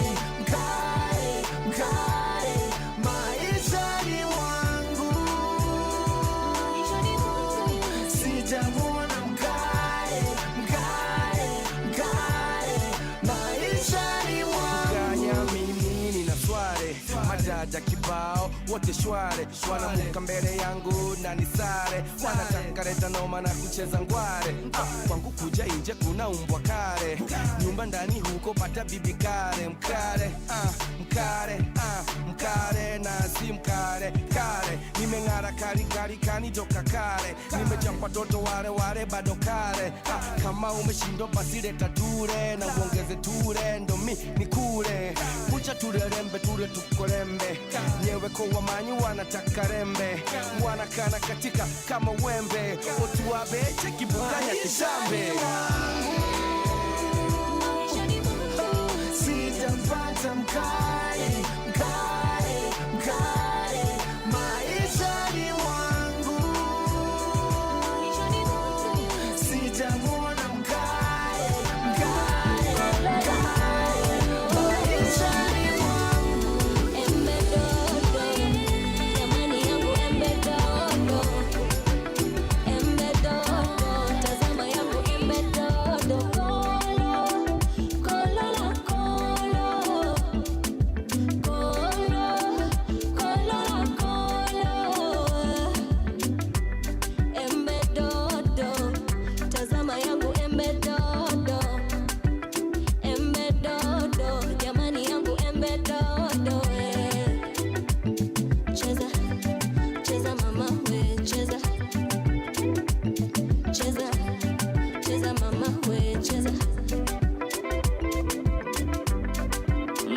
wanasema mtoto we ni mnoti, pendi kabeji mtoto napenda karoti, ulivo wa moto umenipiga shoti, twende tukacheze bango, mama it takes two to tango, niko mwenyewe nami niko jamo,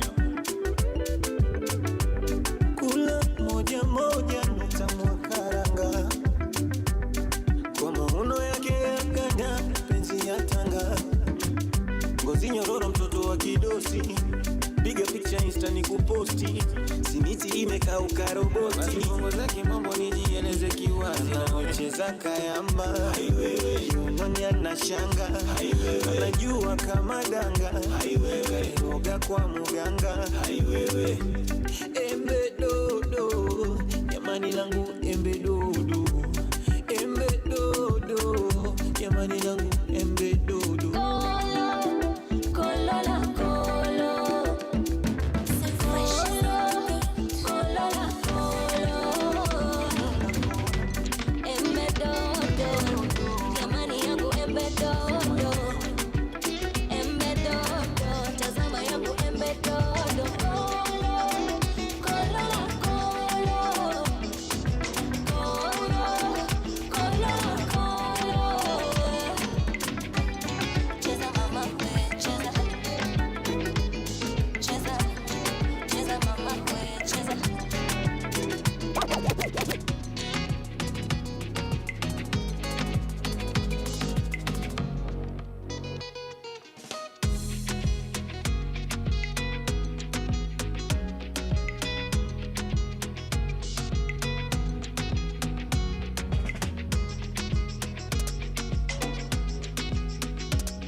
Sports and more sports in the One Mic Show.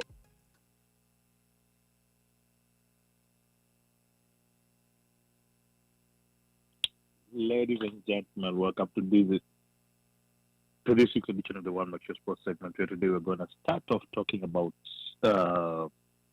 soccer. On Sunday morning, there was a video that was posted on the internet on Snapchat by that showed West Ham and French defender Kat Zuma kicking and chasing his cat around his living room. Now, there was a pro on social media about the video, which most people felt like the West Ham footballer should not have treated the cat the way he was. He was filmed by his brother kicking at the cat and chasing it around the house, and you could hear the people in the house laughing. After that, there was a lot of Zuma was chosen by West Ham 2 days later to start, and as expected, there was a pro from various organizations and people who say that somebody who treats a cat like that should not should not be playing at all and should be banned. There were calls from various organizations for Zuma to lose his job. Now, as a result of that, Kat Zuma lost his boots deals with Adidas. West Ham lost to sponsors. His club, West Ham, lost to sponsors. And there has been talk that people are pushing for other sponsors to drop him and West Ham to terminate his contract and that he should not play any more football. His brother, who plays for a second division team in England, has been suspended. Meanwhile, his club West Ham says that they will wait for the police investigation before doing anything, but they will just fight him and most likely not take any more. He will not face any more punishment from the club. Now, we have seen various reactions. We've seen Michael Antonio, who's Zuma's teammate, come out and strongly defend Zuma and say he does not condone his action that he took against the cat, but he doesn't say that. He says that the punishment is unfair because we have had players who we've had a player who was accused of sleeping with young children, not getting a slap on the wrist and continuing to play without losing any of his lucrative contracts. In fact, going ahead and signing more contracts. We've had players who have racially abused people, and they've been fined like a week's wages and they still go back to play. We've had players who were drunk drivers and they've killed people by having accidents and they've never been punished at all. This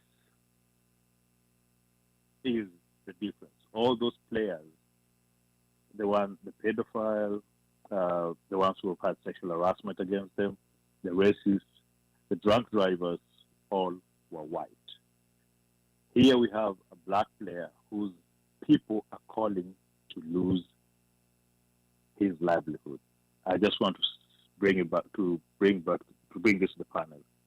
Do you believe that there is systemic racism when it comes to punishment of professional players, especially if we look at the Kat Zuma scenario, and then we can add in America here Michael Vick, who nearly lost everything that he had going on for him because of the dogfighting syndicate that was happening at his home.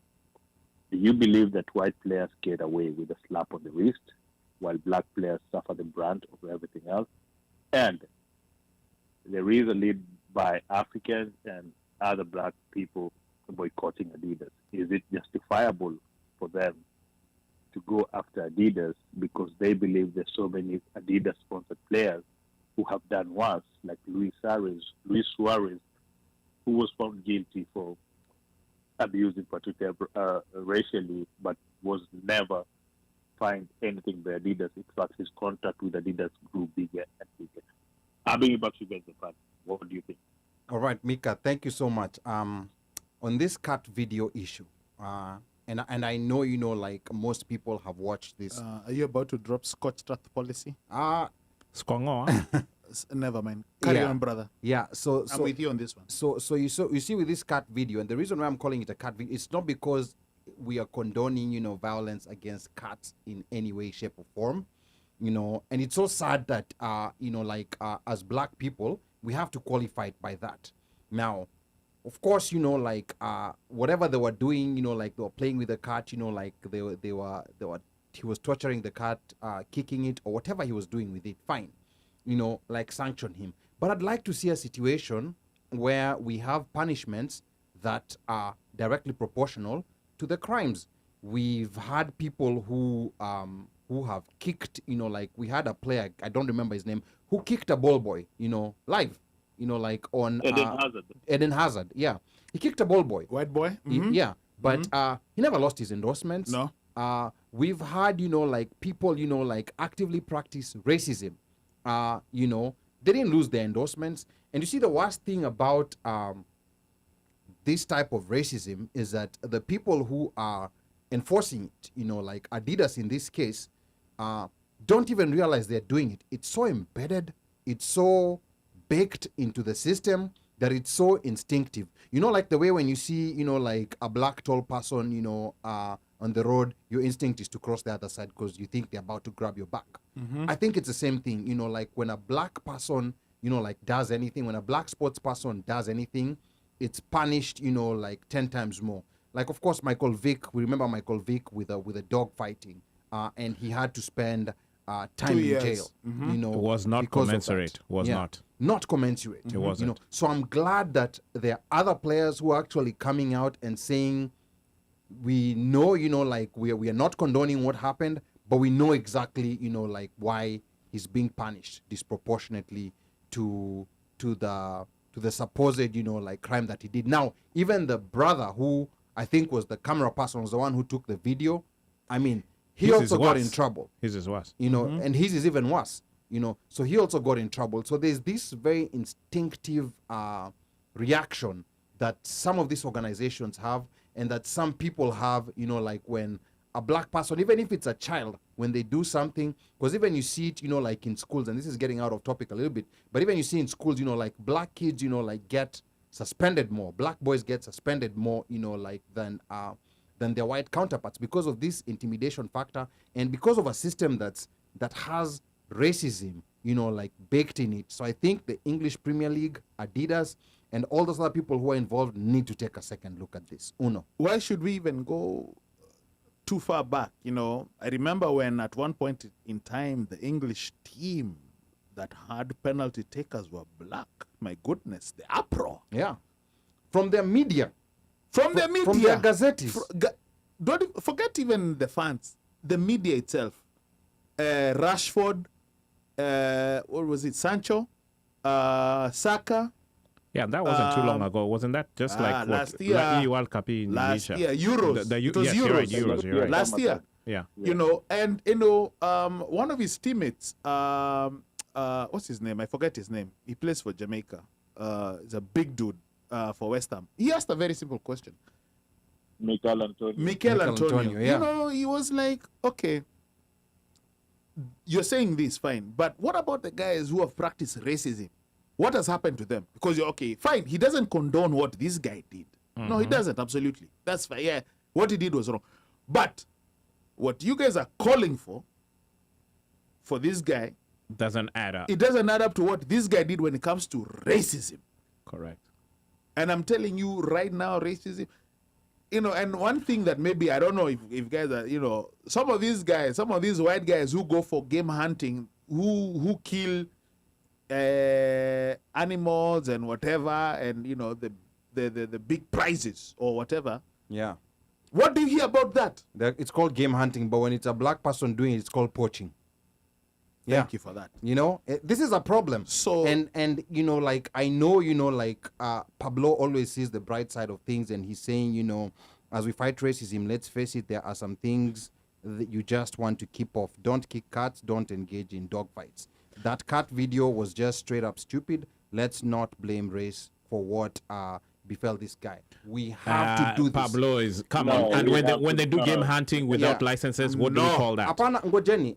You know, come on. I want to talk to Pablo directly. Pablo, please go ahead. We have to do this, and the reason why we have to do this is because this thing is so embedded in the system. When you see that, you know, like when you see Karen clutching on her bag when she sees you across the street, it's because of this system that's so embedded.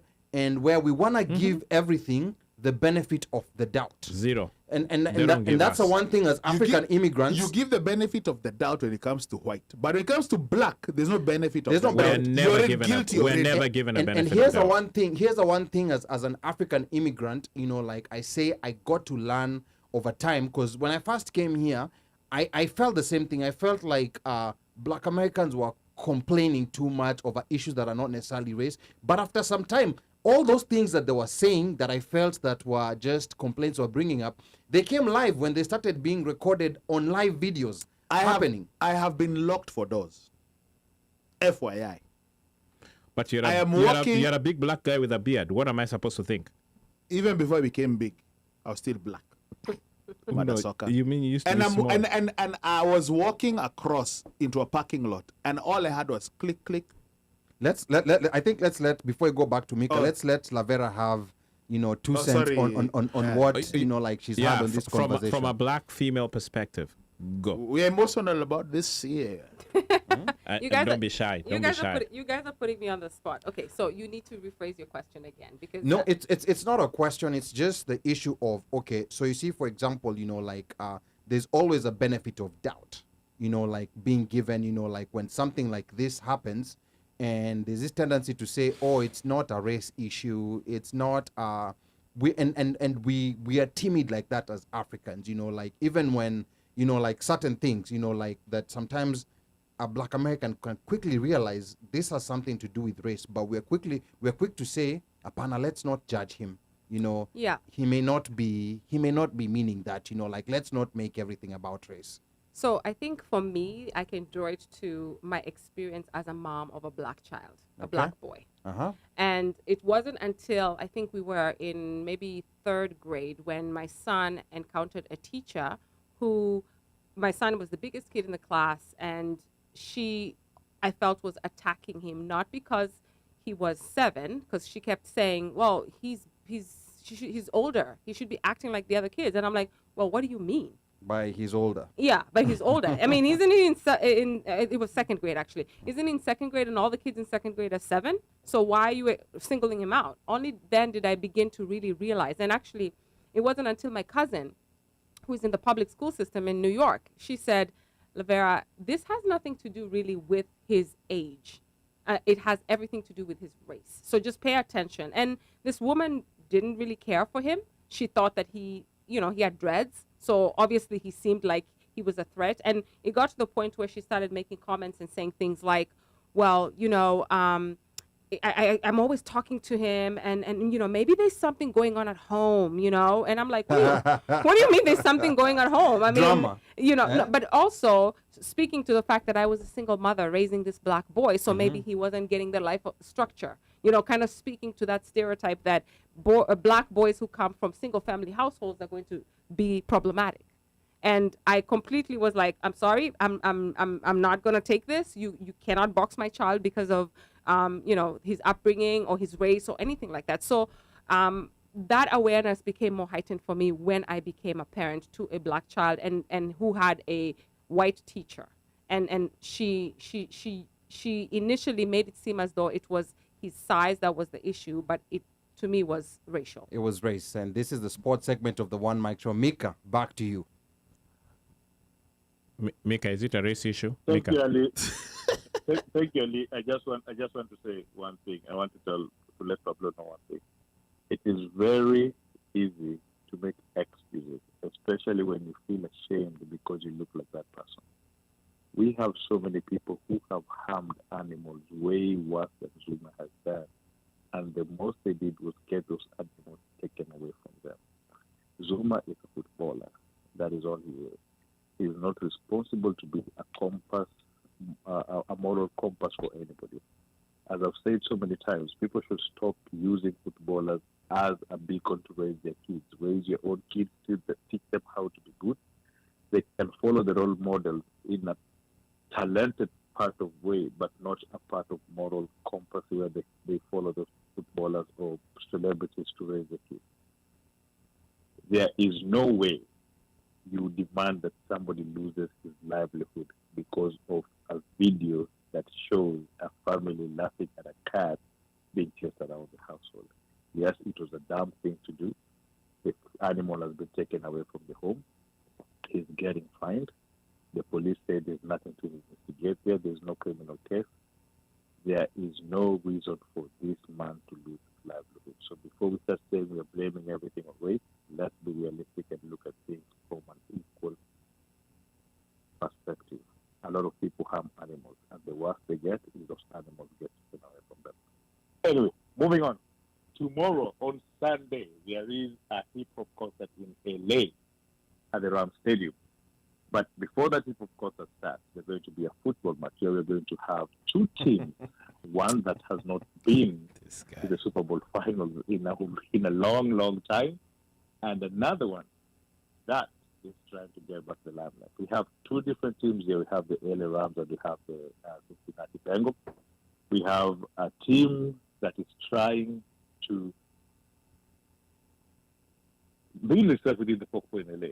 A team that is well established, star-studded, have all the gems in all the positions. And then we have this team that has a raw quarterback and a pretty young, exciting attack. Very young team, built of full of third year, second year, and first year players. I just want to bring it back to the guys in the studio. I know so many things have been spoken about the Super Bowl. We try not to do the water is red, grass is green comparisons over here. But I want to ask my fellow panelists of the studio, before we enjoy that hip-hop concert in LA, who do you think is going to come out the winner of this year's edition of is it Super Bowl 58? Is it the star-studded LA Rams team, or is it Joe Burrow and his rookie? I'll start with you, Uno. Not Ali. Uno. There is no way I am going to support a conference rival. I'm going with the Rams. Be realistic. What rivalry? Well, that's why I started with you, because I knew you'd start with rivalry. Okay, I wanted you to be the first one to go and be realistic. Yeah, I'm being realistic. Here's the thing. I think the Bengals themselves have found a way to claw their way to a win, even if they're down. So they look for a weak spot.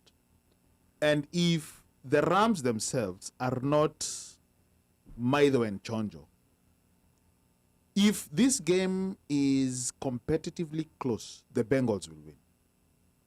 I think so. If the Rams defensively, because if you look at the roster, defensively they're supposed to dominate. Not only the line, I mean they're supposed to dominate, because when you look at you've got Donald, you've got the guy who just moved from Denver.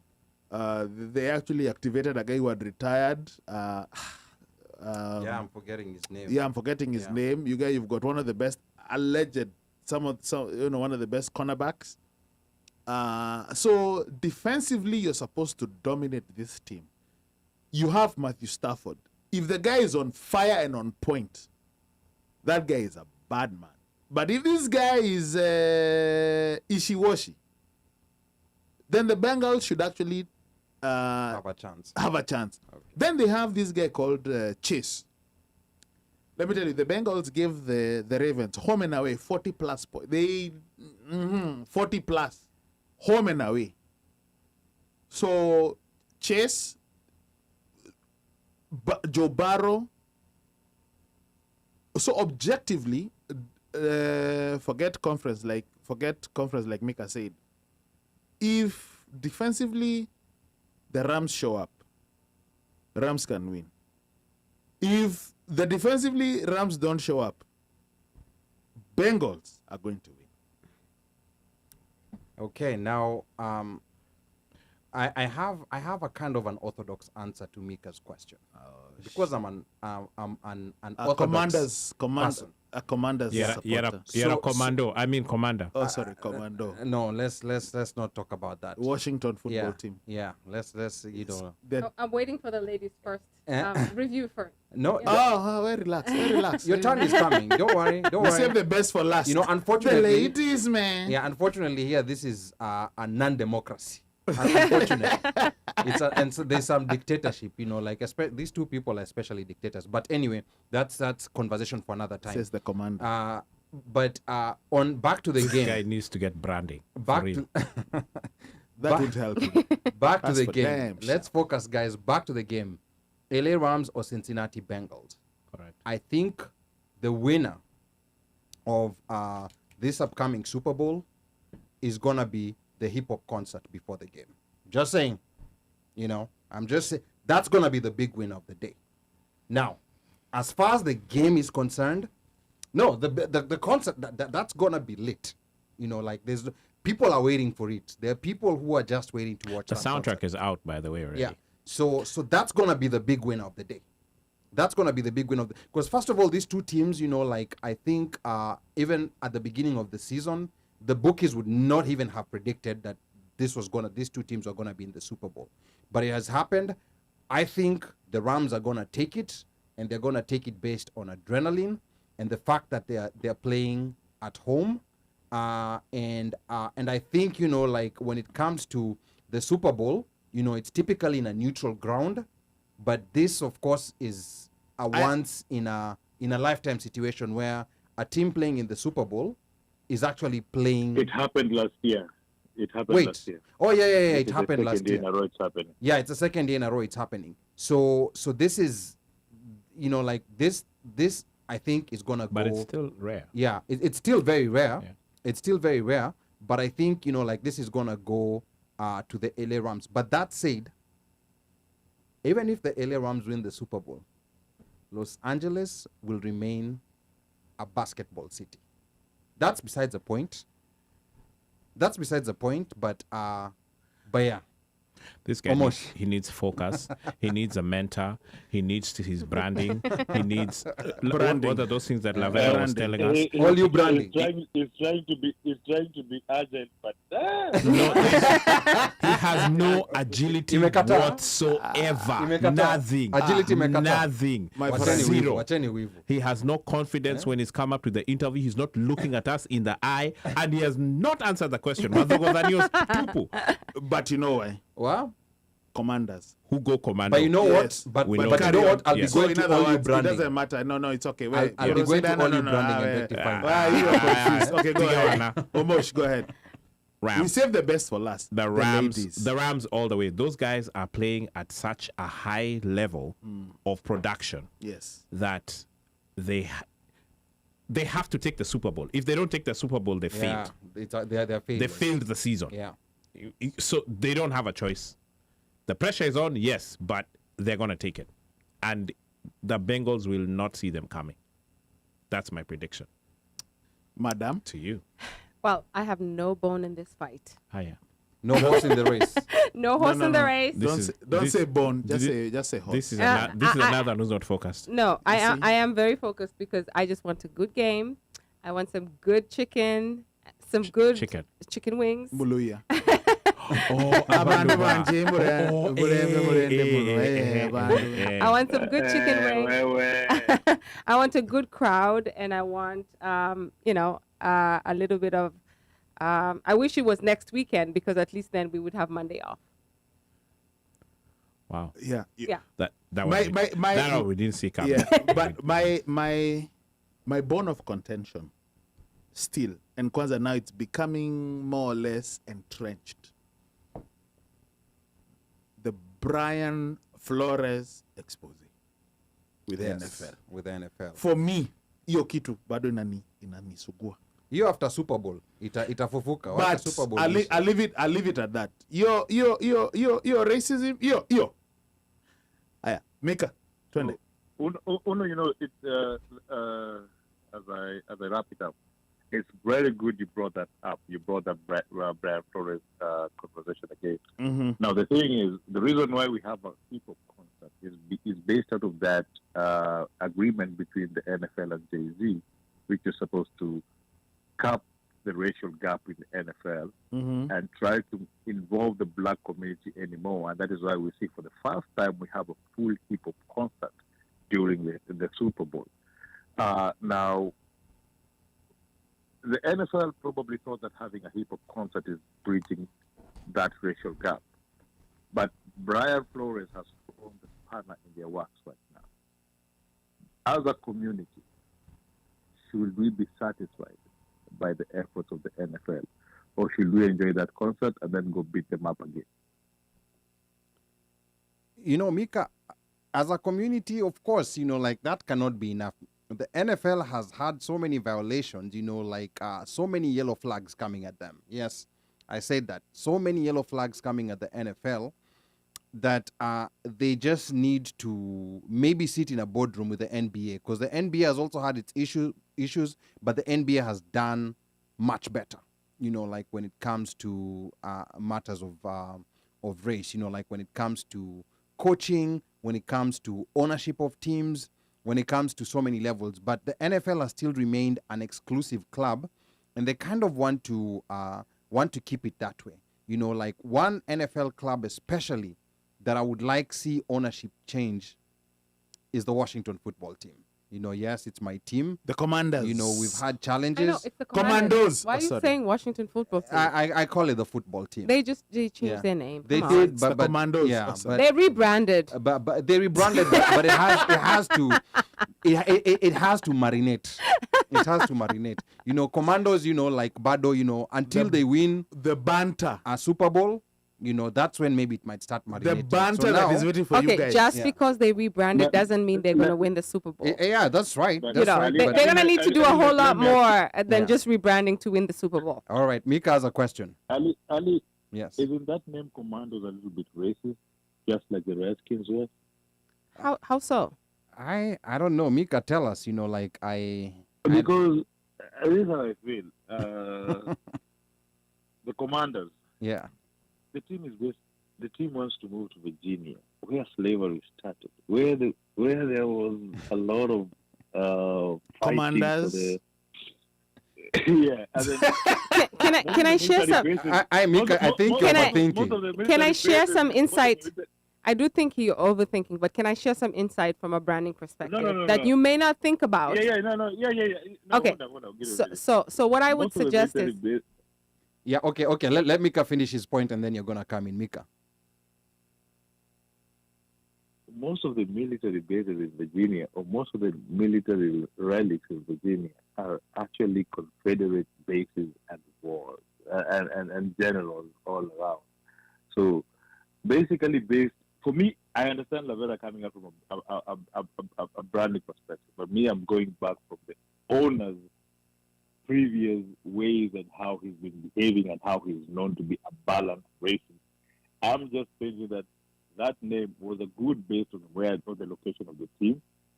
It's good based on them trying to rebrand and coming out and trying to show out that they're commanding whatever they're trying to command. But then looking just at how Dan Snyder is as a human being, I just feel that this guy gave this thing a Confederate name to tell us, fuck you for taking my Redskins name. And I'm sorry for this. actually, you know what? I'm going to jump in here just because I think, and this is not directed at you, but it's directed at your statement. A lot of times when you have organizations such as the football, NFL, when they come up with names, it's not decided on in a silo. From a branding perspective, a lot of the names, there are usually a few names that are put on the table, and then those names are shortlisted, and then they go into a pool where there is fielding of insights from potential stakeholders. So they usually will have interviewed, team members, other football teams. They'll probably have interviewed, people in the media, refs, anybody and everybody who is somehow associated in one shape or form with the organization to chime in on what they think about the name. So by the time they land on a name, that name has been vetted by various stakeholders. So I hear your point, Mika, but from a branding perspective, this name was not just landed on because somebody decided to pull something out of a hat. Okay, but I agree. I know that. I agree with that. But what I'm saying, from an NFL, from a Redskins perspective, from an NFL perspective, which is an old boys club, and that is why they came up with a name like the Washington Football Team, a name that they didn't do due diligence to realize that somebody had patented that name and patented that website and it costed them millions. It just shows you how ignorant. They don't do their research, or they don't follow other industry norms and just pick up things because they can. The Washington football team was a name that was picked for them as a defiance for them being told to change their name. So there are stories on the NFL about how the Redskins have been conducting their name. I get what you're saying, but on this case, with this team, but all that has been exposed about this team, yeah, they don't follow the usual corporate American norm. Okay, they so do their own things as they wish. Okay, real quick, Mika, like outside, like iyo rivalry ya Ravens na Washington football team, I personally do not want rivalry hapo ali. Ngoja nipatie chance. Like I personally do not want the football team to go to Virginia. I personally don't want them to go to Virginia. I'd rather they go to RFK. In fact, I would love them when they're moving out of FedEx Field. I would love to see them go back to RFK, and I think RFK will be demolished and redesigned if they agree to go back there. I think like going back to DC to a neutral place is gonna be better. Virginia, like I love you Virginians, but to me sometimes I don't feel that that Virginia vibe. I'd rather it comes to DC, and hopefully I hope a miracle happens. Like remember what happened with the Clippers and they lost ownership. The guy who was involved in some racism on a phone call lost owner. I hope some magical thing happens to the Redskins, because I've always had an issue with their ownership. And with that said, we're gonna go straight to the hit or miss segment. We are so backed up today, but want to remind you that we are still going to the men's conference. I know there are people who've been waiting to get there. So many men, women, boys, and girls, and we'll try to find out who invented the men's conference, who attends it, and what was the purpose of its creation. Or are men just trying to run away from the costs and responsibilities of Valentine's Day? So stay tuned. But for now, we're going to get to the hit or miss segment. DJ Machachari is ready, and the rules are very simple. He's going to play some music, and we are going to critique the music. If you love it, thumbs up. If you don't love it, thumbs down, and you'll tell us why. And then we're going to come back and deliberate on the music. And right now, we have a neutral in the studio in Lavera, so she's going to express her unbiased opinions of the songs that she hears. So DJ Machachari, twende kazi. Mtoto ya Pamela na Papa Kinutia.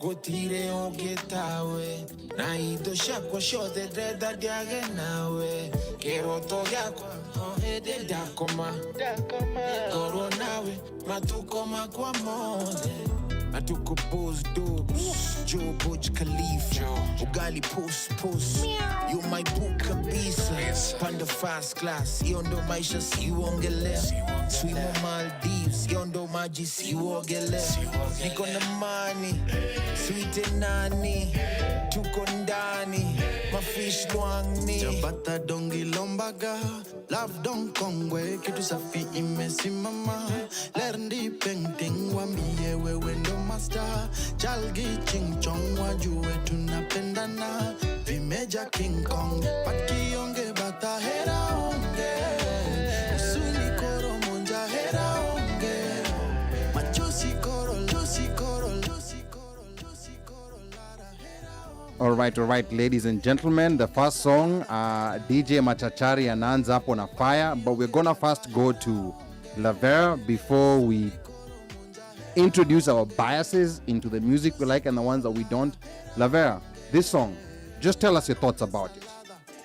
I'm not really sure about the lyrics, but the beat's good. So if, say, hypothetically, I was, making dinner, folding laundry, on the treadmill, I think it could work. Okay. Would you look for it? Would you go out and look for it and want to look for it and play it again, like on YouTube?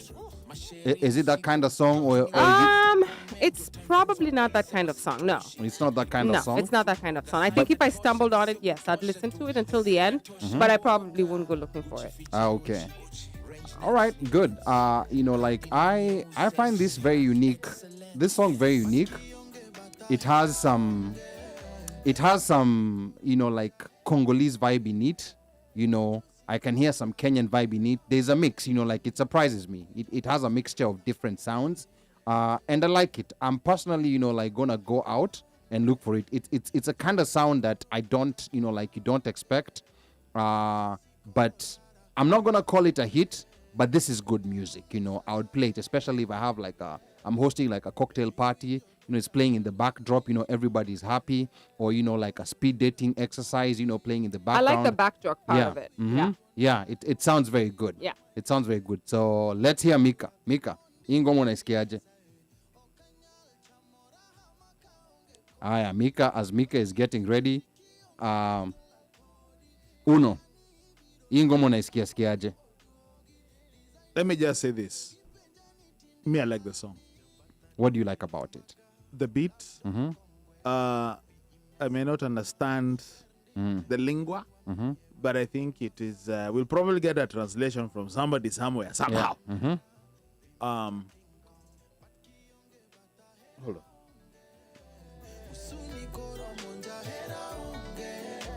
I know. You don't hear that Congolese vibe, and then you hear Machozi, and you hear some other sounds some other languages that you're familiar with. I'll take a guess. This Kenyan song. Yeah. Iko ndani kama SIM card. Kama SIM card. Ni moto. Okay. Ni mwaki. Aya, Yes. sawa. Ni mwaki. Okay, DJ, talk to us about this music. Tell us who are the artists, and just tell us a little bit about the song. Okay, so this song is called Hera Onge, which basically translated in Luo is like "There's No Love." It's King Kaka featuring Okelo Max. Oh wow. I rest King my Kaka or case. Kilo Max. So both Kenyans. Is Both it part Kenyans. of an album or just a single? It's just a single, but it's King Kaka's single. Unless he's working on an album we don't know about. Hera Unge. That Hera- means so- there's no love. Hera or Yeah. Hera? No, Hera. Hera means love. Hera is like So can love you give in this a- context. Yes. Can you give Hera a Onge. little bit of a premise of the song? So he's saying Hera Onge meaning what? Like there's Like no love. There's no love. So it's like it's Is it like almost- there's it's no like love it's- lost? It's like there's a love. It's like a love song. Okay. You know, like there's no love. So you know, like it's A Jamaa has been the guy is- heartbroken. He's been and he's letting his heart out. There's no and love. If you actually listen to the song, He's attending Uno, the men's from conference. the beginning. He actually starts in Kikuyu and then he works his way. So Ebu, there's Ebu, Kikuyu, Ebu, Ebu, there's Luo. Ebu start there's- for some of my fans like Ali who Oh, they there think was we don't care. okay, They think we okay. don't. There's no love in Gikoyo. No. I've never totally said. Hey, wait, I've never said that. Okay. Okay. Love. Mapenzi. Yes, I agree with what he's saying. Yeah. What does he say? Talk. What were they saying, Apple? Ebu replay. You know what he's saying, yeah? Yeah. You know, there's Yeah. no one like you. Okay. Ebu chapa rewind haraka best. coming. Okay. I like that. The more I listen to it, the more I'm liking it. There you go. There you go. Of I course. love it. Yeah. Yeah. There's no one like you. Any of my stuff without you, Echo, Okay. I can't sleep. All my days. Chukua nayo. And then King Kaka naingia. Damn, this song is good. I must go look for it. And it's an interesting song. I mistranslated because I'm being DJ man's on a overtaken by fire. I'm being overtaken by the career. DJ man's on a fire. No, So I when- understand why he's when where did he this is. drop? Huh? When did This song is like it's like a week old. Okay. It's a recent song. Na Aida anasema ati Ali umesema wa Kikuyu love tunajua ni ya Waru. Now you see that's how like Wait, people Aida. get misquoted. Huyu msee That's how people get anajua misquoted. tu Wakikuyu wanapenda Ah, Waru. no, hiyo si ukweli. Huyu msee huyu Yeah. huyo haha. But hiyo Igala ngoma, yake. hiyo ngoma mimi nimeikubali. Yani I'm gonna go and look for it and replay it. Yeah, where I am no bueno. Aya, DJ Machachari. Twende. DJ Machachari, twende kazi.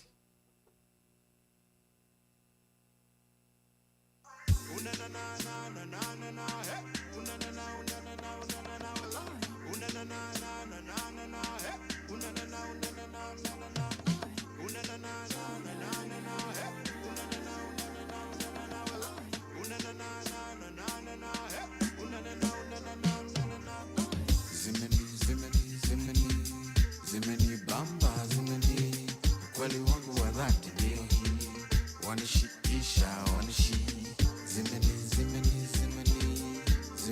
bamba, zimeni ukweli wangu wa mambo ndio hii wanishikisha. Nakutamani, nakuhitaji mama, siji kukosoa kwani uko poa mami. Run it up, back it up, wacha nikupende, oh yes. Nakuhitaji mama, siji kukosoa kwani uko poa mami. Run it up, back it up, wacha nikupende, oh yes. That you want me for real. When you body, when you girl, I know body breathe. I step, pull up the receipt, girl, pull up the receipt. Mambo ya mapenzi ni kubambana. Girls they be rocking it one by one. 5 step, pull up the receipt, girl, pull up the receipt. Nakutamani, nakuhitaji mama, siji kukosoa kwani uko poa mami. Run it up, back it up, wacha nikupende, oh yes. Nakuhitaji mama, siji kukosoa kwani uko poa mami. Run it up, back it up, wacha nikupende. Okay, another one by DJ OmoshFaya. Miss Lavera, talk to us about this one. This song has a good vibe. Okay. It sounds like it would be something that I would enjoy in a club with all the subwoofers and loud speakers. I think I would also play it in my house. Okay. Yeah. All right. Yeah. All right. It vibes. Okay. Yeah. DJ OmoshFaya today na wanafanyi mchezo. You know, haleti kazi ndani ya mchezo. DJ.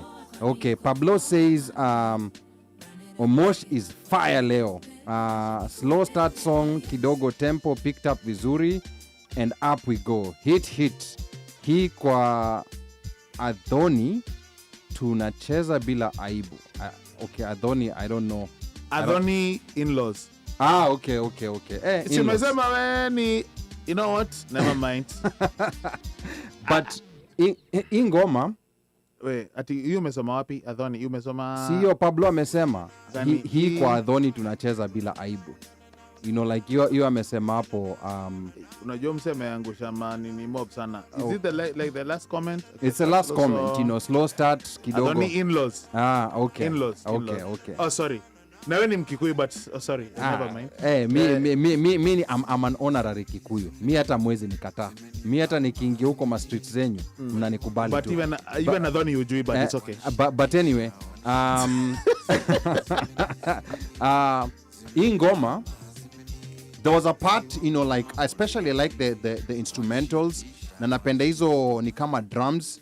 There was a part drums ilikuwa zimetolewa kidogo, I wasn't feeling it, you know, like I like that that beat, you know, like the song itself mistari, you know, like there was a bit of monotony, you know, but this is a kind of song that ukisikiza mara mbili mara tatu inakuingia na unaicheza na unaenda kuicheza mpaka kwa hao kina Modhoni. I mean anaitwaje? Adhoni. It's okay. It's Modhoni, fine. Yeah. But anyway, hii ngoma unaisikiaje? Wacha tuende kwa Mika kwanza. Mika yuko. Oh, yuko. Akona kama SIM card. Yuko area. Ka bacteria. Ayuko. You know. Ayuko. Mika yuko. Okay, sawa. Hii song. Is Mwaki bin Moto bin Fire. Ebu translate you hapo. Mwaki bin Moto bin Fire. Ni Mwaki is fire.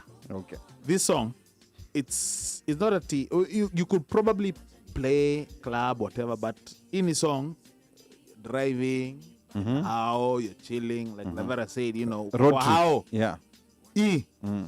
Hii hiyo iko kwa list Yeah. ya masongs. Okay. Hiyo utacheza. Utacheza. Iko mwat. And by the way, Adhoni watapenda. In fact watasema modo wito. Kwanza unajua Adhoni you have to be very sensitive. Huwezi tu kwenda kucheza ngoma yoyote. No. Yeah, you play the wrong music. Yeah. Uko ndani kama SIM card. Ndani kama SIM card. Gadhe twende. Hey, Maze, I've just been given onions over here. Lakini, let me tell you who sang this song. So this song is called Onions. Yes. And by the way, somebody said over here. Yeah. Hey, by the way, ati what is it? Mimi nataka kuambia DJ we dig the hair. Then you will less coming from either Alicia. Mazema inbox zitaingia. By the way, if you Mimi nataka kuambia DJ we dig the hair. Thank you very much, Ida. Then you will. By the way, I'm blushing. By the way, the people in the gender of that other persuasion, if you like his hair, if you never like him because of his hair, I'm his agent. Inbox me and we'll review your application. Umesikia gender persuasion? Yes. Sawa. I am his agent. I think I need a life coach. Ida, I am his agent. Inbox me and then, like he's been receiving so many inboxes, so he's not responding to any because of his new hairstyle. Email Ali. Email me and then we can have a discussion about that. DJ Machachari. Hapa kweli kuna issues. So this song is called Ama Aje, and it's by Blinky Bill featuring Lisa Odur Noah. Oh, nice. What? I didn't even realize that was Blinky Bill. Think about it. Just think about it. So far, you go 5 out of 10. Don't mess it up. Okay. 5 out of 10. 5 out of 10. But that's 50%. I don't know which math this guy does. Anapanda pole. No. Omosh. Hujamaliza mtihani. Tumalize exam unaweza fail. Aya, sawa. We Mika. Wow. Aya, twende kazi. Wow. Aya, no, before we ende kazi. This song I like. Can you give it a double thumbs up from your previous endorsement? Yeah, I think so. Okay. The way you're looking confused is No, like... no, I'm not confused. Okay, bonus track, DJ. Haya, twende kazi. Wait, tulikuwa tuzo ngoma mbili Omosh. Okay, uko 9 out of 10.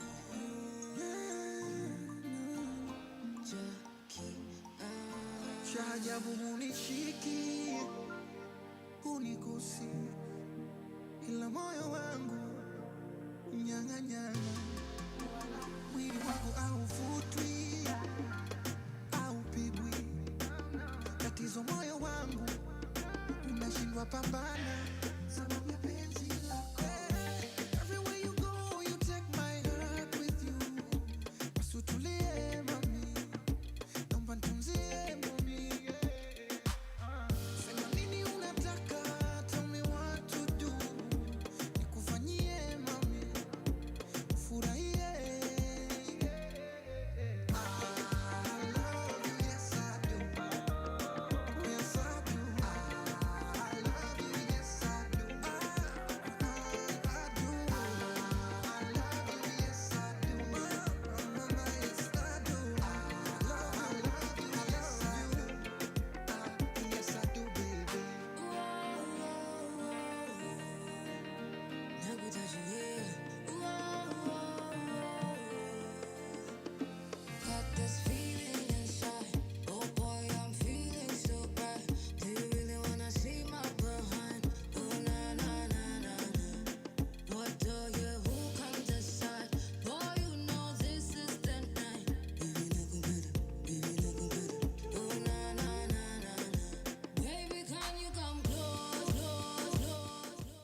Damn, leo DJ amekam kutumada. Hapana, hapa huyu Trish Taylor, huyu Trish, sijui amekuja hapa na it sounds familiar.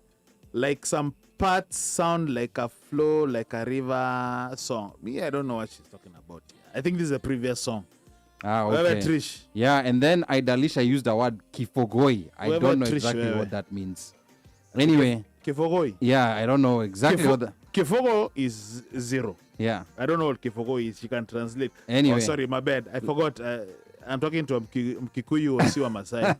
Nonsense. Okay, let's go to Lavera. Your bloody Samaritan song. What is? Yeah. You ask your cousin. What's the Samaritan song?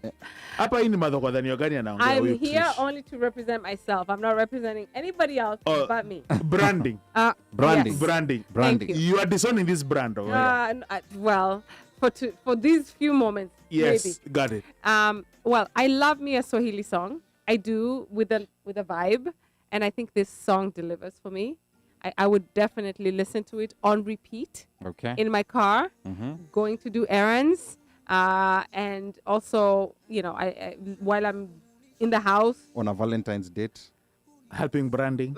Probably not, because he's not into this kind of music. Okay. He is not. Okay. All right. I mean, he's a foreigner. But definitely it would be my vibe. I would definitely listen. Okay. Yeah, this without saying, like I'm biased towards this kind of music. This is a hit to me, from the beat, the sound, the voices, the mashairi, it's one of those songs that I want to, sit down with a pen and paper, and just write down what they're saying Then to you make can- sense of it. Then you can recite. Then I go and unleash it and pretend that they were my lines. Yeah, you know how we do. You know how we do. All but day, day, shit. all day, every day. Mika, hii ngoma unaisikiaje? Aya, as Mika again. Sorry. Unmute him. Yeah. Hey, Aya, atanipiga Mika. makofi. Sorry. Aya, Mika, twende. Hey, Una. Very Ingo playlist hii weekend mpaka Monday.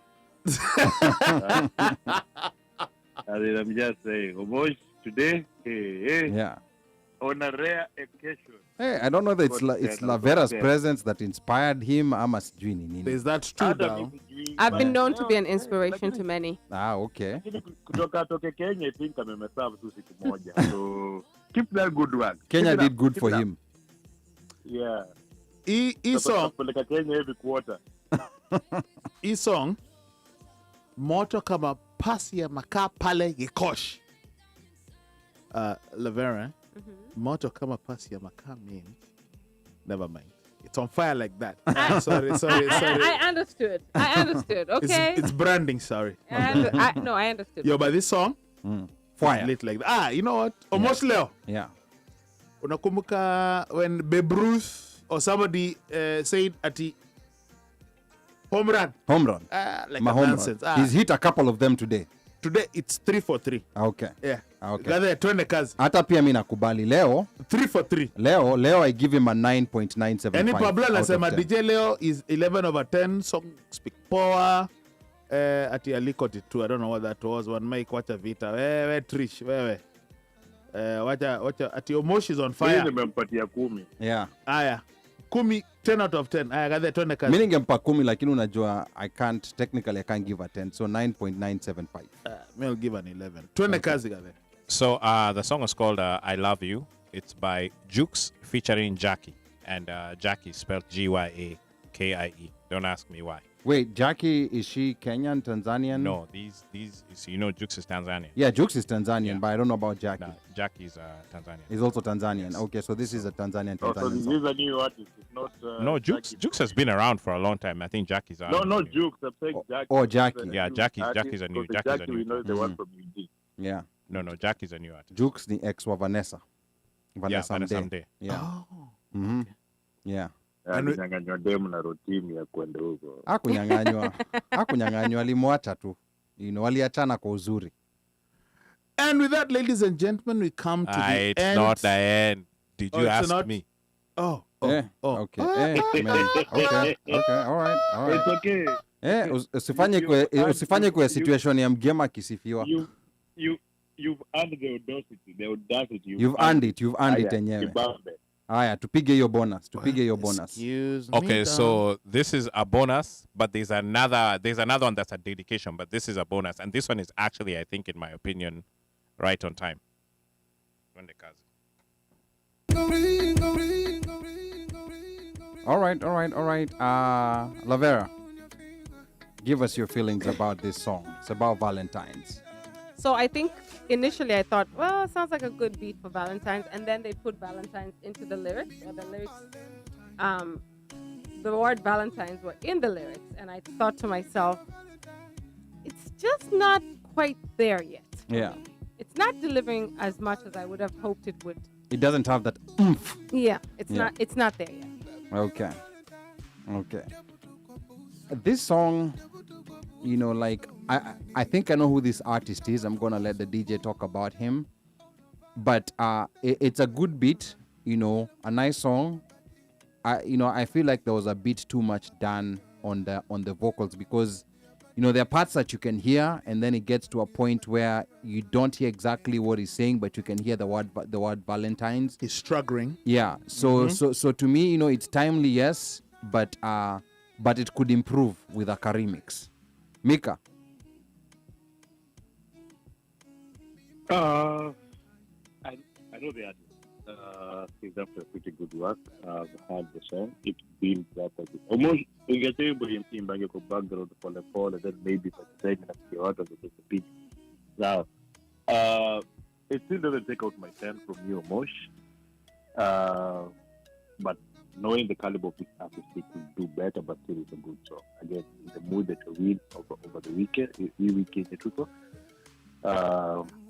hizi ni ngoma zina encourage watu wasiende mass conference, lakini Pablo Kichokuma najua ataenda tu, bado ataenda, but still it is a good song. I like it.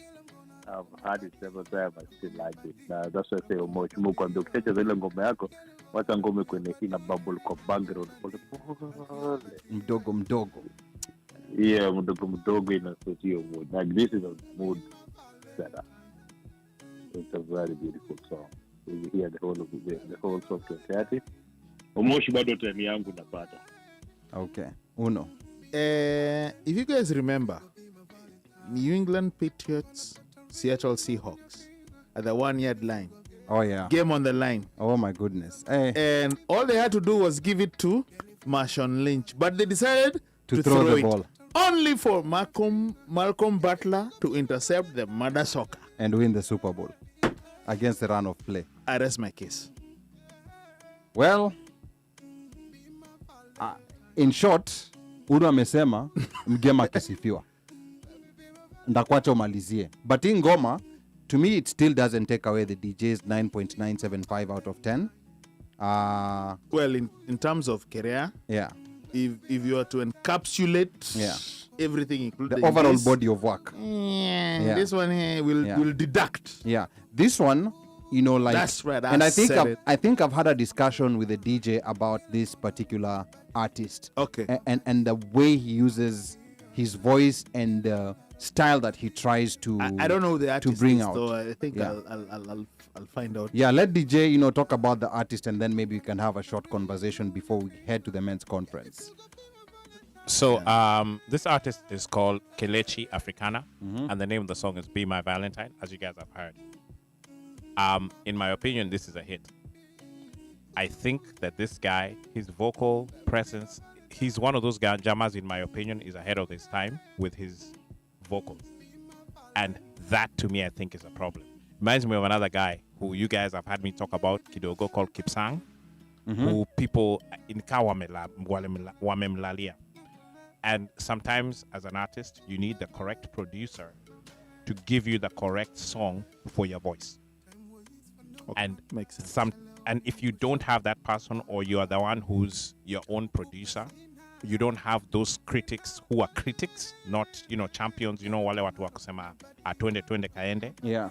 Then you end up removing songs that may not be within your range. Yeah. And so the audience, when they're hearing it, they're like, yeah, it's a nice song, but there's kuna kakitu. Kuna There's kitu something missing, yeah. missing. And I think that sometimes with this guy, he has, in some of his songs, he has that. But in terms of like his range and what he can do, he's awesome. In fact, this guy is one of Mika's favorite artists, believe it or not. Very. He is one of my favorites. Believe it He's or very not. underrated. Mika And had his song for the me, first time and he was like, hey, Omosh, ile wimbo ni gani? Kelechi is a great, is one of the great Mombasa artists.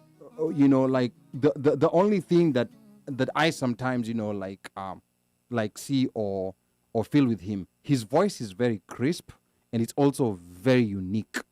You know, it's one of those very unique voices. But I think, you know, like Omosh said he needs that that producer Yes. that is going to That's gonna, give him the, That's that's gonna let the dogs out in him. that's going to let that voice, Yeah. your sound, Mm-hmm. stand out. Yeah. Yeah. Because I think, he should, he's much better than where he is, in the musically. But I think, with the right producer, this can be one of Kenya's greatest artists. And I've said this a lot of times, Mombasa, a lot of parts of the coastal region, they have artists who are at par and even better than Kina Wasafi and our Kina Diamond Nanini. But it's just that, there's the branding aspect, which, of course, Lavera has been talking about today. Wasafi has branded themselves, much better. But the artists who I can tell you vocally, are better than those Wasafi artists. Mika. One thing I've always said, and this is a conversation I actually had with him on the 7th of January. He was in Nairobi, and I told him we need to shift basis because every song that he has produced in Nairobi is usually a hit. Songs that he has stuck to 001 Studios usually just bubble under the radar. As Omosha said, he needs that person who needs to come and pull him out.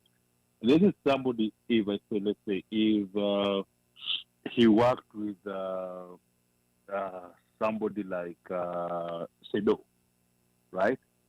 Or if he works with somebody like Aaron Rembui, or he worked with a producer like Musioka or Ted Josiah, Yeah. he will be dropping hit after hit after hit after hit after hit, right? The thing is that he's bigger than 001 Studio. It's just that nobody has pulled it out of him and given. You see the way we did with Masauti, Yes. right? Mhm. Remember how we pulled Masauti and we told him, shift your bass and your music will grow. And we pushed and pushed and he shifted and it grew. And he strong. came to This Nairobi. is the Yeah. same thing we need to do with. Yeah, we need to do. This is a kid who is so talented but lacks self-belief. If he could just get somebody to, boom, give him that push, I promise you. Remember the way, right here we told you, Otile Brown is one of the most underrated musicians. He blew up. Nadia is the most underrated musician. She blew up. Masauti. This is another one who, if he gets that impetus to push him out, he can blow them. And he's the other bubbling. three artists. He hasn't blown up, but he's Yeah. bubbling. You can feel the Yeah, bubbles. he's just bubbling there. Yeah. It's just every song he does with the Nairobi artist or does in a Nairobi studio, but he does like 2 songs out of 10 in Nairobi. Then the other 10 are just bubbling, and the other 10 are the ones that, because the other 2 are usually not his songs. So he is in a Zakendo in a Bacharatit Kalajai. He just needs to shift base, rebrand himself, and go, and he will go for sure. All right, ladies and gentlemen, it is that time of the show where we are heading to the men's conference. And what we Ali, wanna- before the men's conference, Yes. you people are crying for the type of songs that bring out, I don't know, Valentines. Yes. Bring out what? That will stop people from going to the men's conference. No, this one might take you there.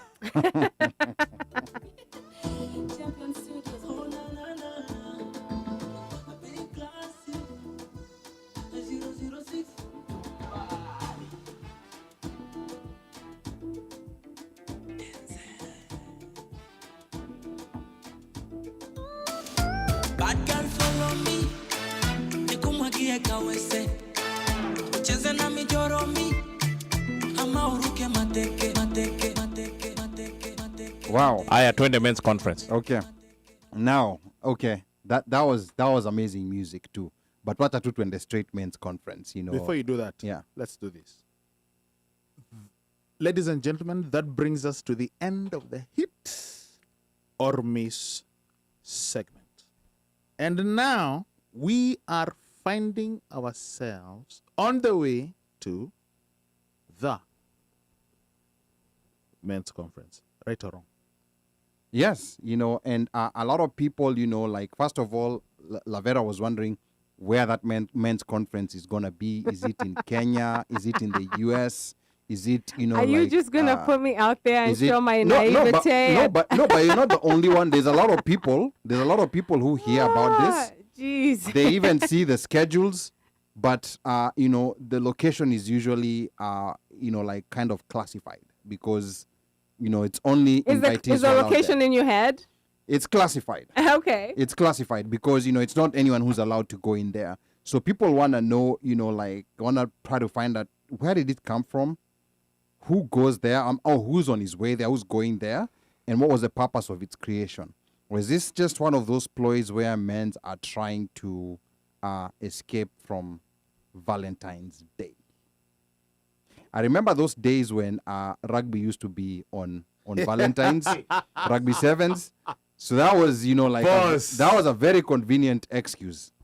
That was a very convenient excuse, but rugby moved away from Valentine, so now people had to go back and put in the hard work that you're supposed to put in during Valentine's Day.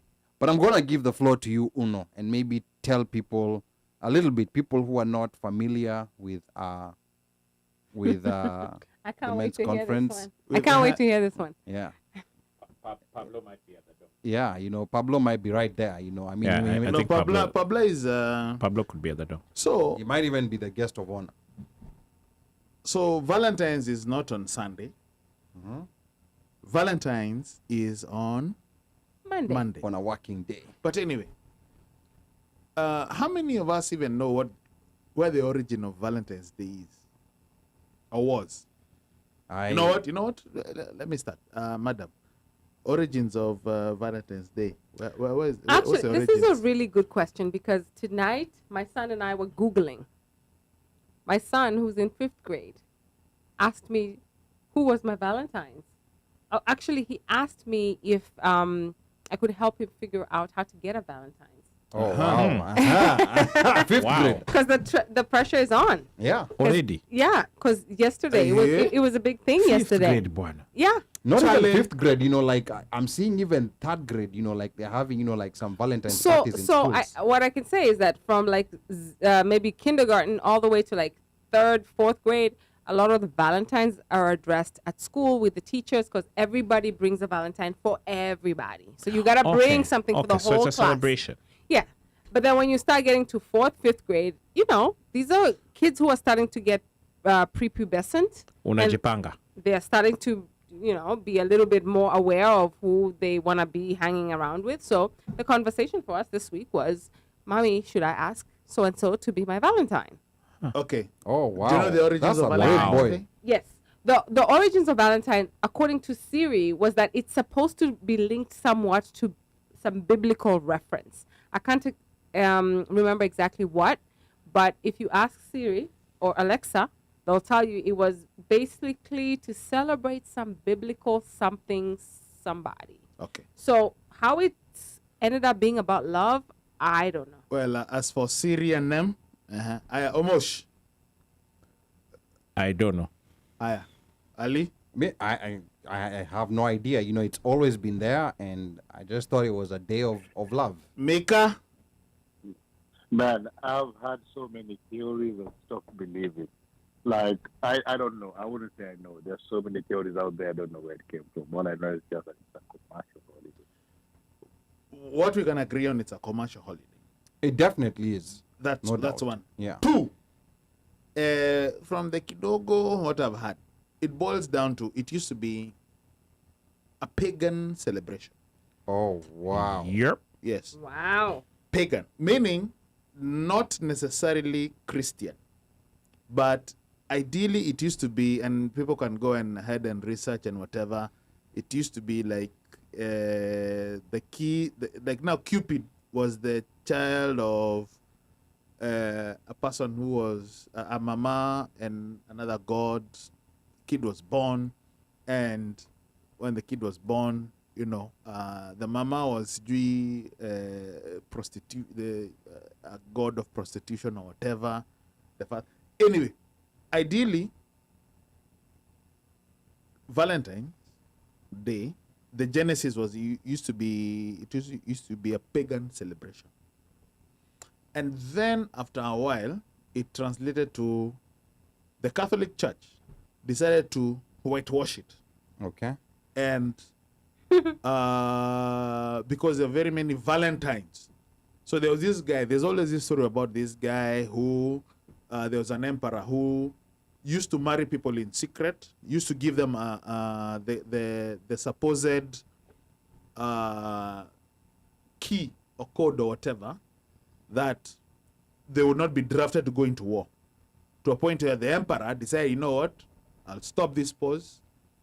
And Valentines was put in jail and eventually executed, beheaded. Oh, so Valentine was actually So, someone. well, I mean, the story is career, because there are very many in Catholicism, there are several Valentine saints. So, but this one guy, you know, guys were being drafted. Guys will be drafted. So, like now, Ali, but if you get married, you won't be drafted because you got married. Because you got married. So most guys used to get married in secret, and then they'd be given they'd be given something like a stamp or something to let people, you know, the soldiers or the guys who are coming to recruit that you're married, so you'll not be drafted to go to war. So the emperor, I think it was Calisius, or it was one of the emperors anyway. They put a stop to that. They're like, you know what, say Valentine's and get ndani. Yeah. So of course, you know, guys were like, his last letter was to my Valentines, you know, not to my Valentines, your Valentine. So that's where you have to my Valentines or whatever. But anyway, according to history and according to historical texts, Valentine's Day was initially a pagan ritual that used to happen. Okay. And apparently what used to happen is, you know, animals would be slaughtered, the skin. Then what would happen is guys would go around whipping mamas. Whipping. Yani kona nyahunyo. When was this? I mean, how long ago was this? Boss, this is like, not it was Not- AD, not before Christ. Okay. AD, it was But AD. but kitambo, long, But it long was time kitambo, ago. kitambo. Hundreds of years ago. Please, not even maybe 1,000 plus. Okay. Okay.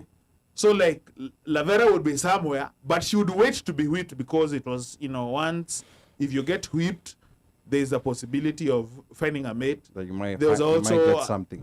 and also fertility. No, and also fertility. So you'd be whipped, fertility, I'll get a jaba. But again, when you hear the story, it is something that I don't think Kenyans would be ready to hear because, you know, it involved orgies. It involved career. It involves Jui, like, you know, like when you go for a bash, a certain bash, names are put in or whatever it is, you know, like Omosh picks a name, Ali picks a name, Mika picks a name, and those names that you pick, female. You manage challenges. Mnakutana. You manage then challenges. you have 1 year to manage my challenges. Then the next year you can come. If not, if you guys mmesikizana na huyo umechukua, mnaweza endelea na kuendelea. So she becomes from a fishbowl mama to your real mama. To a real, yes, mama of the house. Again, I was not there. I am just sharing what I learned. That was and some I extensive research. And it's in the 400s, the four something AD. And I don't want somebody saying at yo, I'm like, yo, even if you contradict, you are not there. And I'm not reading the comments, but I know Ali is about to read the comments. Yeah, so Pablo is saying Valentine's is a man's pressure valve. Present day. But initially, just to provide context, initially, when it was the whatever was sanitized by the Catholic Church. Yeah. So it wasn't something good, but it was sanitized at some point. It was sanitized. Okay. So they decided to to honor Saint Valentine. Yes. And also it was around the time of the weather was changing or something, there was a harvest, some stuff. So it's Valentine's Catholic, the guy was executed on the 14th. Okay. So Again, that is just to provide context. Okay, Grizzly Proxy anasema yani watoi washaanza kufunzwa shule, done deal generation. And then Pablo anasema, so can we conclusively agree that Valentine's has no specific genesis and explanation None. of what it is? Tell him to go home and say that to his other half. See what happens. But now Ida no. agrees with Pablo. And then Grizzly hapa anasema many of these holidays are so pagan related. And then Pablo anasema one mic is going down a very confusing and dark hole. Can he quote the source of the info he's sharing? Tumetoka kwa nyaunyo to orgies. Juju. And I mean, you know Google. what? In Google. fact, there's a 3-minute documentary on History Channel. In About addition to another Valentine's. 40 about. Okay, all right. In addition to 14 minutes video plus other resources that I read that to I'm the like, Basico very conference. confusing. Okay, but so still kuna go ahead. sources hapa. Yes. But outside that historical context. Yes. We want to establish something here. Yes. You know, and it's good that Lavera was kind enough, you know, like to stay. And grace our presence. Because this balances the conversation. Uh-huh. This balances the conversation. Uh-huh. And I'm going to ask this very controversially. You know, because as guys, we sit and sometimes, you know, like the conversations about Valentines are really positive. Like, no, let's be honest. This is a No, they're people's not. Cancun. They're not. Amongst guys. Amongst guys. They are negative. They're really positive. Whether they are married or not. Yeah. So hold on. Let me look at the video. Whether they are married or not, it's not positive. yeah, you know, and here we are revealing man code number 485 section 3 part B, you know, which we're not supposed We're to not reveal, supposed to, but it is because what if it's it a is. people's kamkunji, we're gonna give you guys a bit of leakage of what sometimes happens there in the man's world. So Lavera, real quick, is it, you know, like when you know, like when ladies are talking about when girlfriends are talking about Valentines and everything, is there, you know, like so from our perspective, you know, like women love Valentines, you know, they love, some women, they love getting the flowers, they love getting the chocolate and all that. But now, you know, like, is there ever a conversation on what men think about Valentines now when you're with your girlfriends, for example? Does that conversation ever come up? I don't think there's a conversation that ever comes up about what men think about Valentine's. But what I can tell you is that every woman, irrespective of the age range, wants to be appreciated. So I feel like for a lot of men, if you don't want to have to deal with the pressure of Valentine's Day, appreciate your women all through the year. So that Valentine's doesn't become that moment when you're supposed to... A pressure valve. Yeah, a pressure... I will tell you as a man, it doesn't work. Oh, well, let me just finish. You will appreciate the whole of the year. But no. There's appreciation, and then there's those grand gestures. Because Valentine's is really about the grand gestures. Because you could, like you said, yes, Mika, I agree with you to a certain extent. You could be doing all the little things that appreciate your woman. But then every once in a while, like for me, a man sending me flowers on Valentine's Day is not going to do anything. Because I buy my own flowers. I love buying myself flowers. All right, okay. So when I go to the grocery store to buy groceries, I pick up flowers for myself. Because I love doing that for myself. So it's not so much about, it's about appreciating on a regular basis. And those grand gestures are what women are looking for on Valentine's Day. And a lot of it is not so much because they're looking for you to validate their value in your life or for you to show them how much you mean to them. But it's really, for me, in my humble opinion, and other women out there listening could be disagreeing, but it's about, hey, guess what? Ona vile nimefanyiwa Valentine's, you know, showing up to your friends what you've been done for. But if your guy's consistently doing those things, you know, you're getting flowers delivered, you're getting things addressed for you on a regular basis. And he skips the 14th, everything is going to be okay. I don't know if he needs to skip the 14th. He at least needs to show some level of acknowledgement. There we go. and the acknowledgement, depending on the nature of your relationship, could be him coming home and just making dinner. There doesn't need to be a big grand gesture about it. But if he's consistent, the girl's not going to care. I have a female friend who's married. She's been married for 16 years. And she said to me the other day when I talked to her, I said, hey, so what you guys doing on Valentine's Day? She's like, me and Bae, Valentine's for us is every day. I love him every day. He loves me every day. So I'm not looking for a big thing on Valentine's Day. We're going to hang out with the kids. We're going to open Valentines that they brought in home from school, and we're going to hang out. Okay, good. Mika had, Mika was going against what you were saying. So Mika, bring in your point and respond to, what Lavera was saying. Okay, now what I would say is this, as you asked Ali, you asked a question. If you do this every day, you appreciate your woman every day. And this little gesture is a big gesture in everything you do, right? The thing is, people have always said men forget important days. Men don't forget important days. We do remember those important days. The issue is that on those important days, anniversaries, birthdays, Valentines, everything, the burden of romance is usually put on the man, right? It's the man who's always gifting. The man rarely gets something back. On one occasion, they will get a gift. And those gifts, I've had this conversation so many times in various platforms, in Clubhouse, on Twitter, and we've asked women, why are your gifts to men sort of like an afterthought? A socks, boxer, cologne, you know what? Tie. Can I interject for a second? Hold up. Let me finish. Let me finish. Okay, that's why it's something, and then most of them say that men are difficult to gift. And if you look at it, men are the easiest people to gift because men show what they love the most out open. If it's a football team, if it's somebody who likes to DIY, if it's somebody who likes to adrenaline, if it's somebody who likes being outdoors. Like, men don't hide what they love. It's always out there, and gifts can be centered about that. Now, if we come back to Valentine's, I can ask you, Uno, you made plans for Valentine's. I can tell most of the guys on chat, most of the guys in the show, Omosh, I'm sure you made plans for Valentine's, right? If I ask you, what plans has your significant others made for this day? How many will sit here right now, calmly on Monday, expect to be told, dress up, let's go for dinner? It's you who has to go book a reservation for a place. It's you who has to buy flowers, which are buy those. And that is what I say. There are things whereby you can do for the whole year. But there are those specific dates as a man where the burden of romance is laid barely on your feet. And you have to do them. If you don't have to do them, you must buy flowers for the rest of the year. Can I just... Keep the 14th.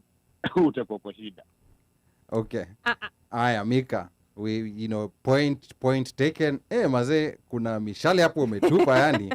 Yani makata mimi nilikuwa naogopa. But, Lavera, you seem to disagree with some of what Mika is saying. So I think maybe also because I'm of a certain age, I can address from my viewpoint. I think it also depends on where you are in your relationship and the type of relationship you have. Yeah. So if you are truly in a partnership, the level of expectation of Valentine's Day shifts. It changes. Yes, we want to be appreciated. We want to be made to feel special. But if you're talking about what I would expect as a 20-year-old versus what I expect as a 40-plus-year-old woman, two different things. So it all depends on the nature of the relationship. This is my personal opinion. I'm sure there are ladies out there who believe differently. And then also it depends on the kind of guy you have. There's some guys who are very much, they're sentimental. And they know these dates have value. Mm-hmm. Like personally, I know we're speaking about Valentine's Day, but I have a birthday in December. I don't care about a Christmas present, but you better show up for my birthday. Okay. You know what I mean? So it really just depends on the type of relationship you have. Is this a dating relationship? Are you guys coupled up as partnerships? Netflix and chill? Yeah, exactly. It just really it depends on what. Are you newly dating? Because I think all of that dictates how you show up on Valentine's Day. Okay, all right. So some comments coming in. Wait, Mika. Okay, Mika. Lavera, when I'm talking about this conversation, I'm not talking just based out of my experience. I'm talking about conversation that we've had in among several people. Like, these are people in the men's conference. For years. And not even men's conference. It's a conversation where women and men have been there. And it's a conversation where a lot of women actually came and realized that their men also love stuff too, also love to be gifted. These are people who have been married for years, and they will tell you over the years as their marriages have progressed, they've known how to buy gifts mechanically because it avoids an argument. Not because I care about somebody, not because I really want to show that. It's just because I avoid arguments. They say that you remember the date because when you remember the date, you remember the dates for knowing that I'm going to gift this person this particular stuff on this particular date, because if I forget, I will not hear the end of it for a particular period of time. And again, the person actually who asked this question was a woman.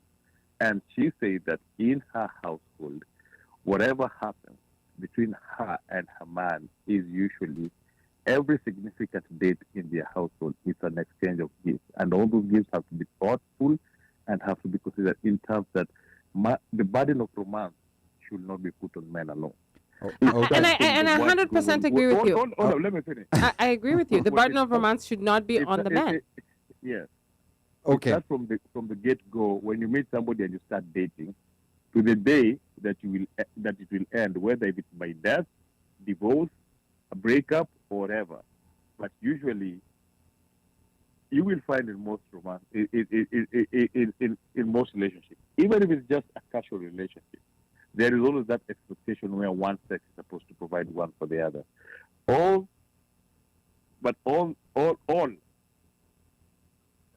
in the men's conference are asking, it's simple. We are not scared of Valentine's Day. We are not afraid of Valentine's Day. But can we meet at an equal setting? Don't let me bring you gifts and then you give me something that you give me every night as a gift. Lavera, let's first of all take a couple of comments. And you know, this is one of those, you know, like topics where there's sometimes a disagreement, you know, like between, you know, like sometimes how men perceive it and also how women perceive it. And I think this is very important. Even as men, we also, you know, like have to try and understand, you know, like why it is very important to some women. And also with the ladies, you know, like also try to understand, you know, like the pressures that are on men, you know, like during this time of the year, both mentally, both physiologically, and also financially. Now, Akinyi here is saying, acheni story mob explain men's conference to scare. Akinyi anataka tu kujua about men's conference. Okay. And it's gonna come. Yeah, and then Pablo anasema, so this is an indictment on men that choices are to appreciate women all year long, and that way you have it easy on Valentine's Day, or the other one, save up all the niceties and unload on Valentine's Day. Utajua hujui. Okay, Carry and on. then Tony Mithiga anasema, one Mike, you guys left out McDaniels deny his blackness as a dolphin. So that, I think that was on the previous conversation. But Men's conference continue. But he said his dad was black, but carry on. Okay. All right. And then Aida says, some of us don't even care about Valentine's. Bora tumeshiba, tutalala tu. Na kushiba is relative. Yeah, kushiba is relative. It could mean so many things. Unaweza kushiba na vitu nyingi tofauti. Kabisa. Yeah. And then Trish says, you have... Hold on. Trish says, you have to understand your partner's love language. You may be climbing walls and that means nothing to her. So your assumption that you are appreciating her is subjective and hinged upon your idea of what that means to you. And I think that's a very, the key. That's a very good comment. Very comment. And another caveat, another caveat I'd like to add to that, those, I don't know, those 5 languages that were written in a book, those things they're not for everyone. To me, that's those 5 languages. I'm not gonna trash them, but there are people who don't fit into that. There are box. people who don't fit. Those languages don't include everybody. That's Yeah. why. They That's don't why. include. So what I would suggest is this. Imetoka wazungu This is my point. I feel like, Mika, you do have a point when you say that Valentine's, there's a heavy burden put on men to show up in a certain way. There's an expectation on Valentine's Day. But I also think that as you couple up, whether you are new in the relationship, or as you progress in your relationship, a conversation needs to be had about what the expectations for these type of holidays are. And I feel like if you are going into Valentine's Day and you are like trying to figure out what your spouse needs or what you should be doing, then you need to reevaluate your relationship overall. Okay, and you know you're talking to a lot of But men. hold up, hold up, You know you're hold talking up. to a very big number of men. I'm talking to about a lot of Yeah. men, but I think the problem here too is that men don't want to be bothered with these type of conversations. They're like, oh, this is about wanawake na what they need, na nitaenda tu nikitoka job nitanunua maua, ninunue chocolate, alafu niende nayo nyumbani. That again may not be her love language. Maybe she wants then, you to make Lavera. sure that she doesn't get to have the kids that night. Okay, before unajua kale kabel si wanayo hold on. kwa zile video za YouTube. Yeah. I think we need one of those here. you know, Alicia over here says, Hold up, Uno. Okay, sawa. Mika. You know, one thing. Let's go back to what Teresa said. Love languages, right? And then if I take back from what Lavera said, she's saying that these will be days whereby a man understands what the woman says. But then again, it goes back to what I bring up. When you talk about love languages, most people look at their love languages and want to communicate to their partners through their own love languages. And that is not right. You're supposed to. You're supposed to be communicating to your partner through their love language. Exactly. Now the thing is, as you have your love languages and you want your man to understand your love languages, the problem is the majority of women don't understand their men's love languages. You can ask so many people who they are dating, what is your man's love language? And they'll be confused. But that's They'll be because like, they're not having conversations with each other. Yeah. You should be having conversations. Okay, let Mika finish. The conversation doesn't come around not because men don't want to speak about it. The conversation comes because the burden of romance has been placed on men, and most women don't assume that men want to be shown romantic feelings too. Men want to be romanticized too. But women don't look at it that way. They look at it like a man should romance me. Okay. Me romancing a man, I don't tell you. Okay. I think. Oh, okay. Ngoja Lavera kidogo. Wacha tusome comment moja quick from Sean Kang'ethe. Anasema Valentines is an event, baba. This is where you become that guy. Proper execution on this day is a must. Let's get one thing clear. It's a woman's holiday, period. Men's conference ni siri yetu. We are not revealing. Uno. We are not going to reveal it, but the location or the day? I think over Or the here- activities. Or the activities, because here there is in one aspect what Mika is saying. We have to. So you go, umetoka job. Double shift. Double shift. Yeah. But you know, CNA by the way. It's okay. Yeah. Wacha nipitie 24 hour tanua maua.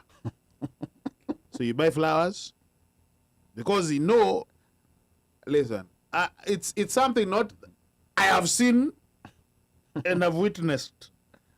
I buy Or have flowers. participated in. No, the latter. So then you buy that and all that. You go home. Unafika unaingia. Babe, I love you. Yeah. What are you gonna get as a gift? You're still expecting a gift? No, Again. No, wait. So As Mika said, After all Mika said over here, you're as still Mika expecting said, a gift. no, as Mika said, in the end, you get what you normally get. When was the last time you got flowers? Omosh. So my When was the last time you got flowers? Hold on. Before you guys, before you guys, not before about me. Lavera. wait, It's this is not about not me this and is Ali. not about us. It's not about This me is and not Ali. about. This is- Wewe this is- wachana. this is Sisi ni men's- moderators. Listen, men's conference. Men, when was the last time you all got flowers? When was the last time hata chocolate umeletewa? Have you understood our love language? Lavera, I think I want you. Lavera, go Lavera, I ahead. think before you say something, I think I want you to understand. I am playing devil's advocate, goddammit. I think I want you to understand. You know, like, and I think it's important for Men are tired. for. No, I've not said that. Those are words that were said by Uno, and those views just reflect him, and they don't reflect the views of the show. But what I'm saying is that I think it's important, you know, like for women also to wanna know, you know, like what men think about this behind closed doors.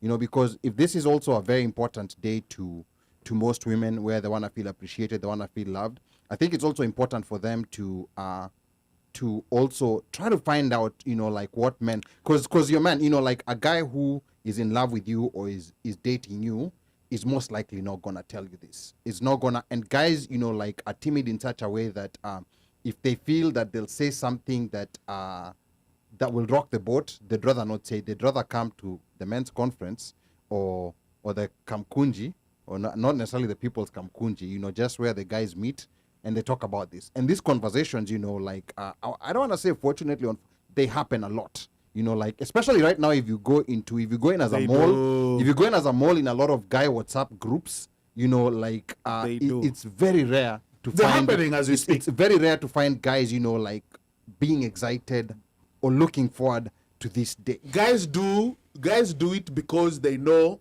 because of the pressure. It's not because they want to do it. And I mean, I'm sensitized to all of that. I Yeah. get it. I'm sensitized to all of that, and Yeah. I can understand I can understand what guys are feeling and how they're experiencing this holiday. Because yes, it is commercialized to be about women. And what are you doing for your woman? Because if your woman doesn't get what she deserves or what she needs on Valentine's Day, it's not going to happen for you for a few weeks from there. You know what I mean?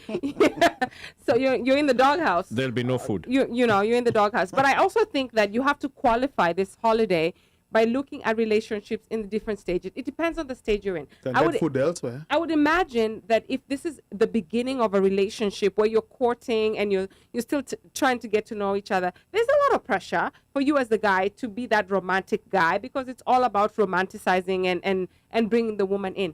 But I'm talking like if you've been in a relationship, let's assume a relationship where you have been conversing, you understand each other's love languages, you've been married for amount of time, a few years.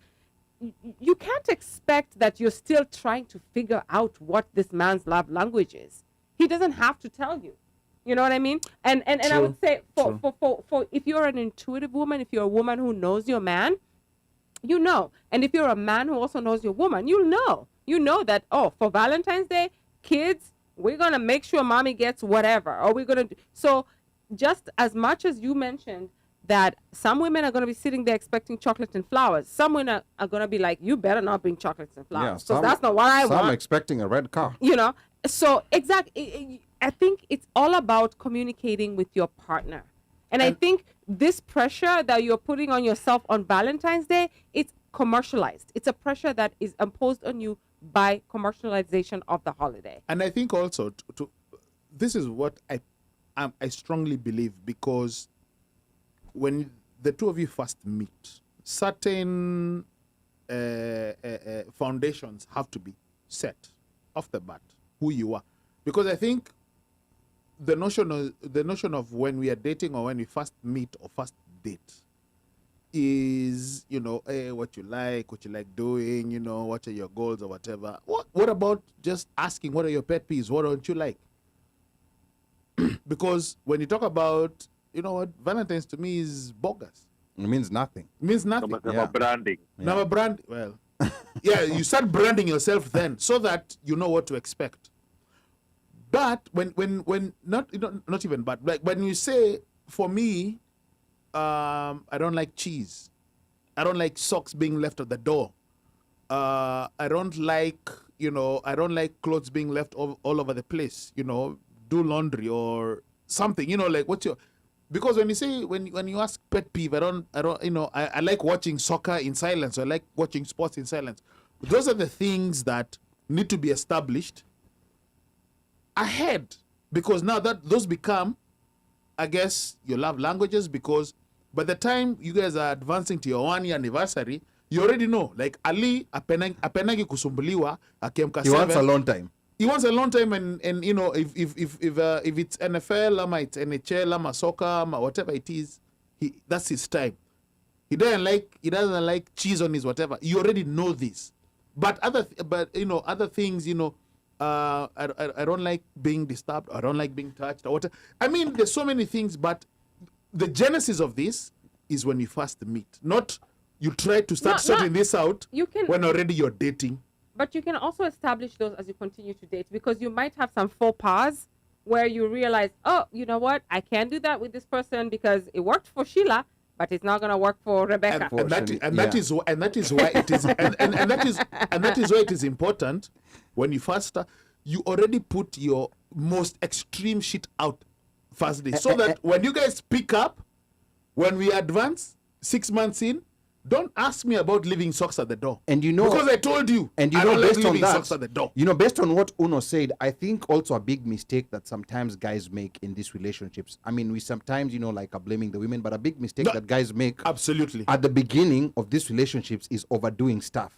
You know, you can't sustain this. Yeah, you know you if can't it's not sustain, sustainable, then you don't know, do you it. know you can't sustain buying flowers. Don't But do now the it. problem is, now the guy feels at the beginning, if he doesn't do this, Then he's not gonna get this woman. Which- But now here's where the Case mistake in comes point, in. this thing of kufungua mlango. Yeah. If that's not you, Yeah. Don't do it. And that's the thing. This thing of kufungua mlango. or pulling the Because chair, if that's don't not do it, you, because wachana nayo. those things are instinctive. Those things are instinctive. Yeah. So don't go rehearsing. Don't see Omosh doing it and then say, "Ata pia mimi, you know, like I'm gonna go do that." Because the day when you stop doing it, it's gonna be a problem. You know what my uncle told me before yeah. you read the comments? You know what my uncle told me? My uncle told me this. Whenever you find a relationship going south, he will always blame the guy. Always. Why? Because one, who pursued who? Chances are it's a guy. 98.899%. It's a guy. It's the guy who pursued the mama. The mama made you pursue her boss. But you pursued. She strategically placed She herself for you to strategically- pursue. And you pursued. And then yes, And you pursued. she Which wore means a that dress you that had 2 left breasts. How are you? What are you supposed to do? you pursued. I can't with you Which guys. means- I don't know you guys. Which means if you pursued, at the end of the day, he'll do what do you call it? He'll do an inventory. He'll do a forensic audit. And it'll come up to you. You're the one who pursued. You're the one who approached. You're the one who called. You're the one who whatever. Yeah. You're the one who threw the first poyo. You're the one who sent Ali. So when do to put it ulichimba up. kisima?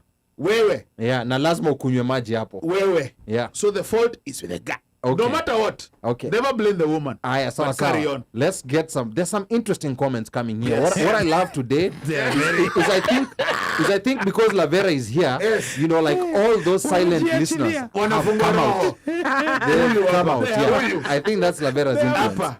They have a branding coach. Now, Grizzly Proxy is saying, but why are we actually celebrating pagan things?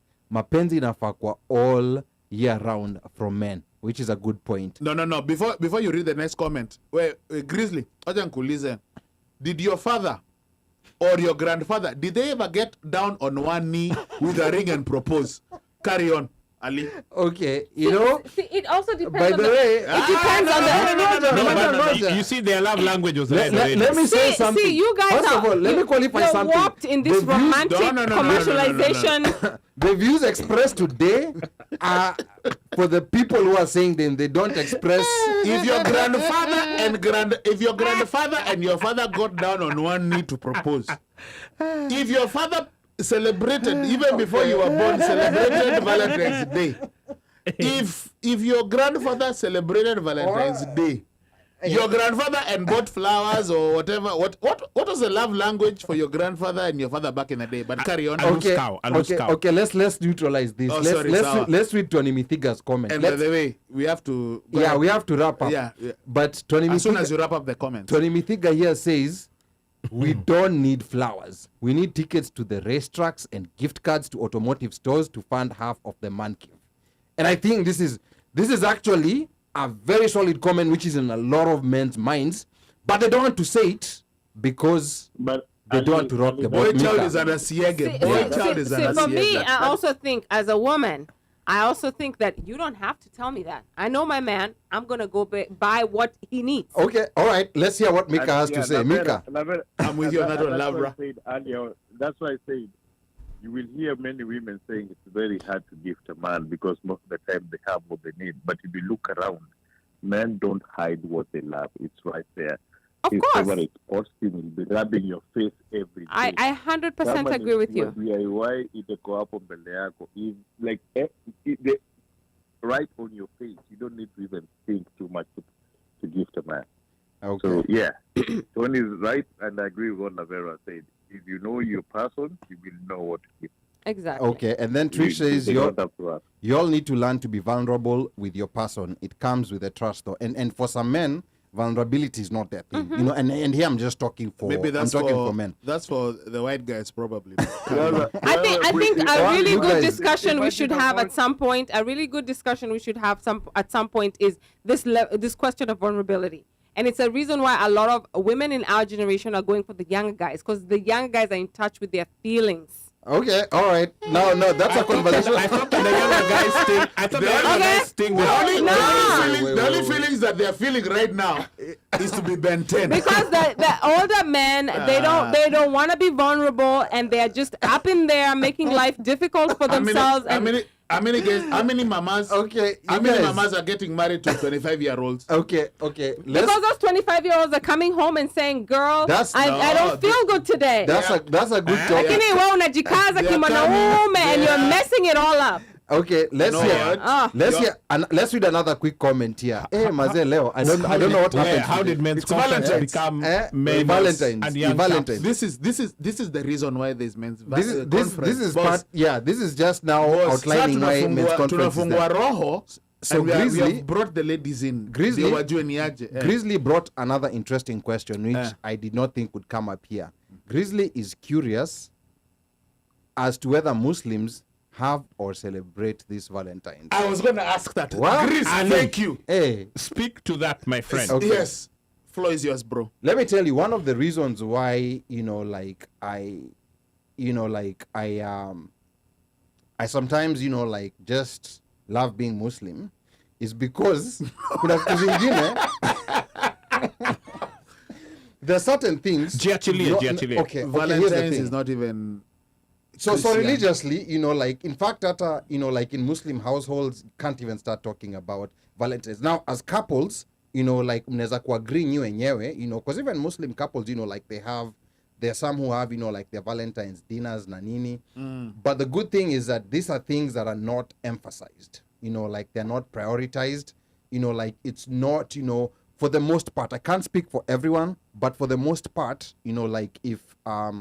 if nothing happens on Valentine's, it's just it's just another day. It doesn't become like a big deal. Ile like wewe hukuninunulia maua, wewe hukuniletea chocolate, yule jirani ameletewa, my coworkers wameletewa.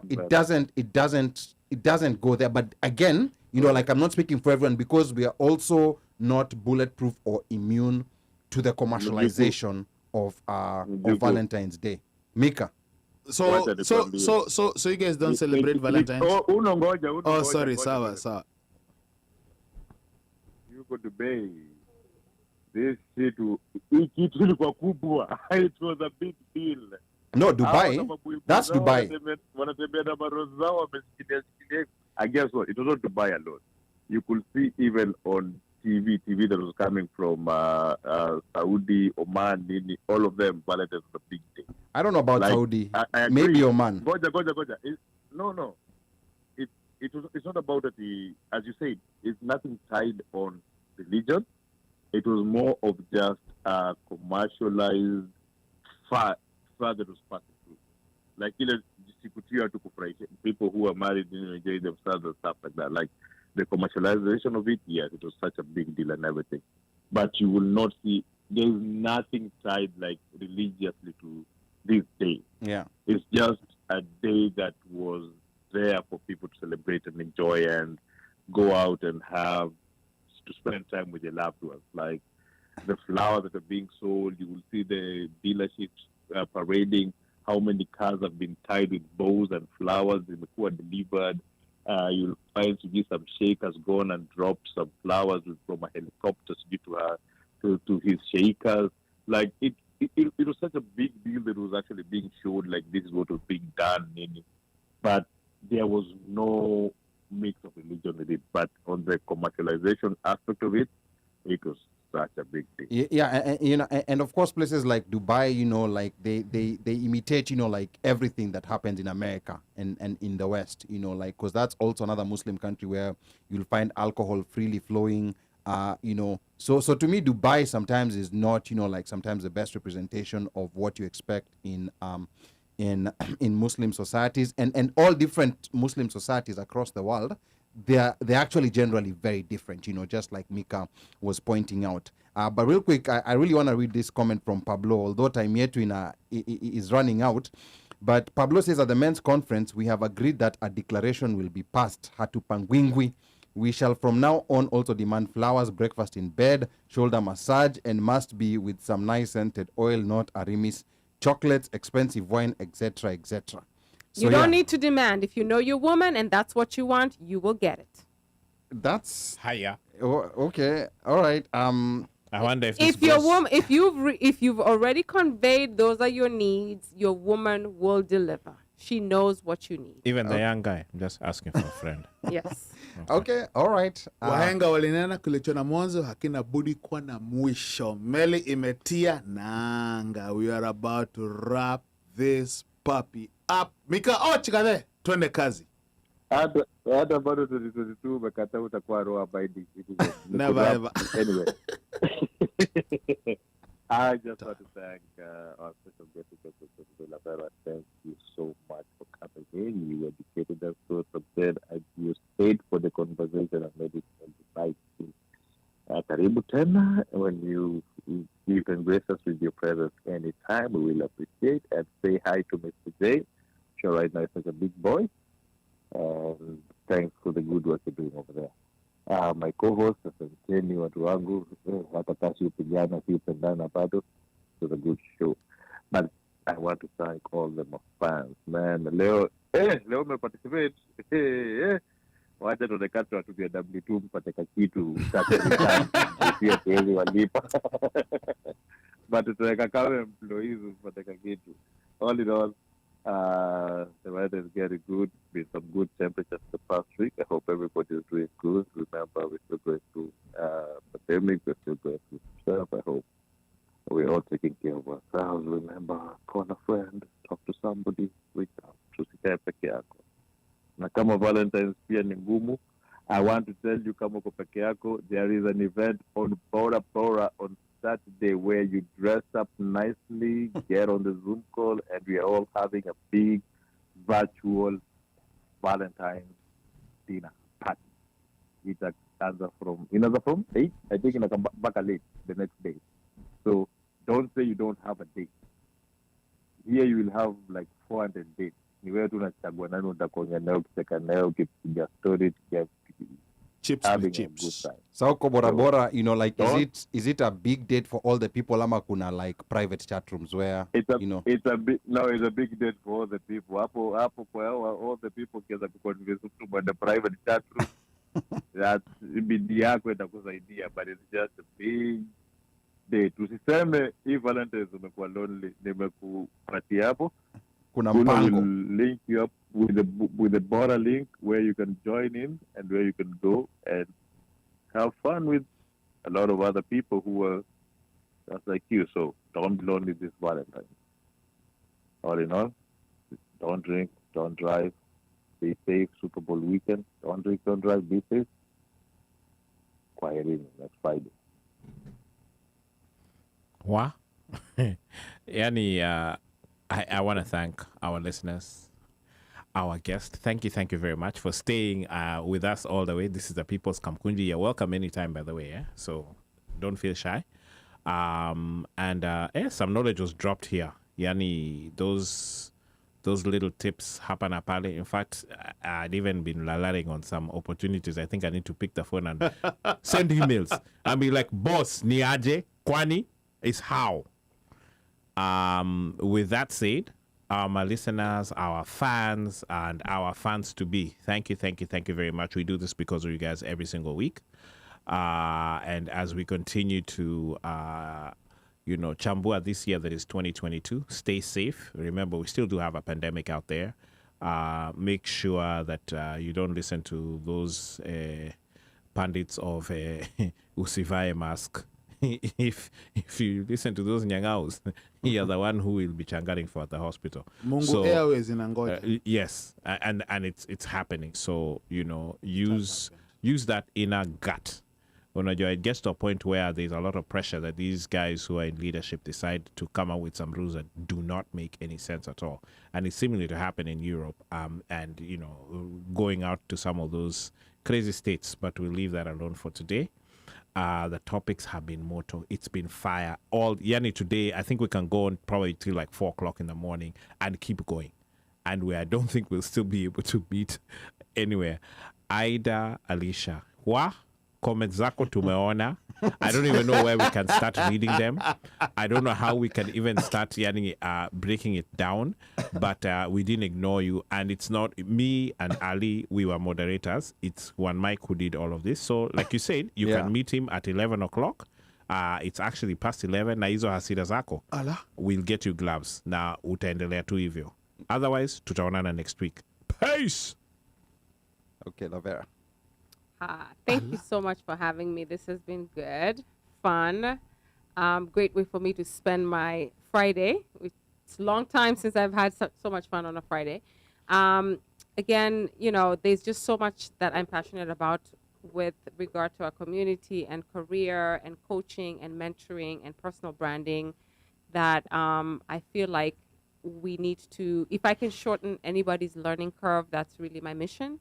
And my objective. And so if you need any type of support, whether you need resume review, you need help interview prep or interview follow-up, you're looking for help on figuring out how to brand yourself, I do personal branding, career coaching, mentoring, the whole nine. So find me on allyoubranding.com, or you can follow me on Facebook and Instagram. And if you need to reach me, hello at allyoubranding. No spaces, no caps, no periods, allyoubranding.com. Thanks, guys, for having me, and I can't wait to come back. All right, Lavera, we really appreciate having you here. This is one of those Fridays which, you know, like we never knew exactly how it was going to go, but I like that we lived to the mantra of the One Mic Show, where we do funny things in a serious way and serious things in a funny way, you know, because who could have told, you know, like we would have started, you know, like in a very serious conversation about careers, you know, like we look like grown-ups, and then we end up in the men's conference. And that's what we like doing, you know. We like, you know, like informing the community, enlightening them, and thank you so much, Lavera, for, you know, like sharing your time with us, and we also like entertaining, which I think we certainly did today. Thanks to Lavera. I think Lavera coming here really brought people out of the woodworks. People who just watch silently, you know, and go to bed, but the people have come out. You know, I was really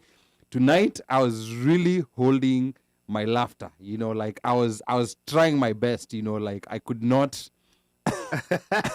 just hold it. You know, kwanza when Uno talked about whether our dads or our grandfathers went down on one knee, I was like, that's a very slippery slope you're going. I mean, of course we know the answer to that, but never ever. But yeah, you know, and yeah, it's a good conversation that we had, and we have Lavera's contacts right there in the comments. You know, like inbox her. You know, like go like her page, you know, go to her Instagram, go everywhere where she is and talk to her to see if she can get you started wherever you are, whether you're looking for a job, whether you're in a job you're looking to get promoted, or whether you just need some career mentorship to get you to achieve your goals. So asante sana Lavera. Na kwa hayo machache, yote ambaye anataka kuwasiliana nami, nambari yangu bado ni ile ile 1-800 mteule. Na operator kishika simu, mwambie unataka kusema na mjukuu, na akikuuliza ni mjukuu yupi, mkumbushe ni mjukuu yule yule wa Masai, because I'm Kenyan by blood, American by design, Masai by choice. Sichagui, sikagui na sibagui. Kwaherini. Aiden, Daddy loves you. Jerry, Daddy loves you. Nemo, Daddy loves you. Until next week. Be blessed. DJ Machachari Buda Boss Cafe. Tugende. Habari ndio hiyo. That's all. Better.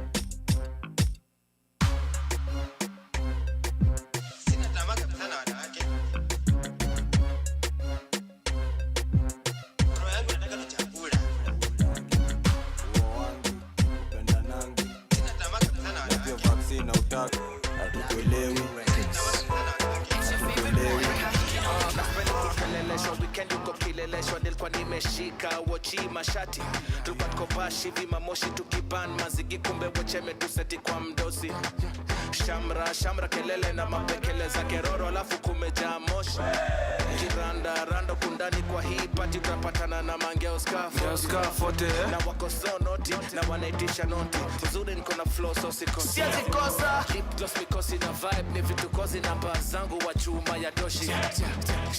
Shamra kelele tekebekele sherehe hadi tunakuwa fosi. Shamra kwa pati hadi kabati mapanti kati ya mapati. You know them call me the lion, hot kama iron, moto kama lion, coming straight out of Zion. That's what I need, but you never seen a boy tired. Every girl I'm a do Omosh in the mix on the One Mic Show. Omosh in the mix on the One Mic Show. DJ session, last session. Kazuri joka kovero, kishamsham kinyam kitamtam, shuka na ngeo sezi mendata kapedo, dem nikafupi kanapenda magendo, ngoma nikaliuliza makurutu gangang imebaki shangwe kelele na nderemo, shamra kelele na nderemo, shamra kelele na nderemo, kishamsham kinyam kitam shamra kishamsham kelele na nderemo, kishamsham kinyam kitam shamra kishamsham kelele na nderemo.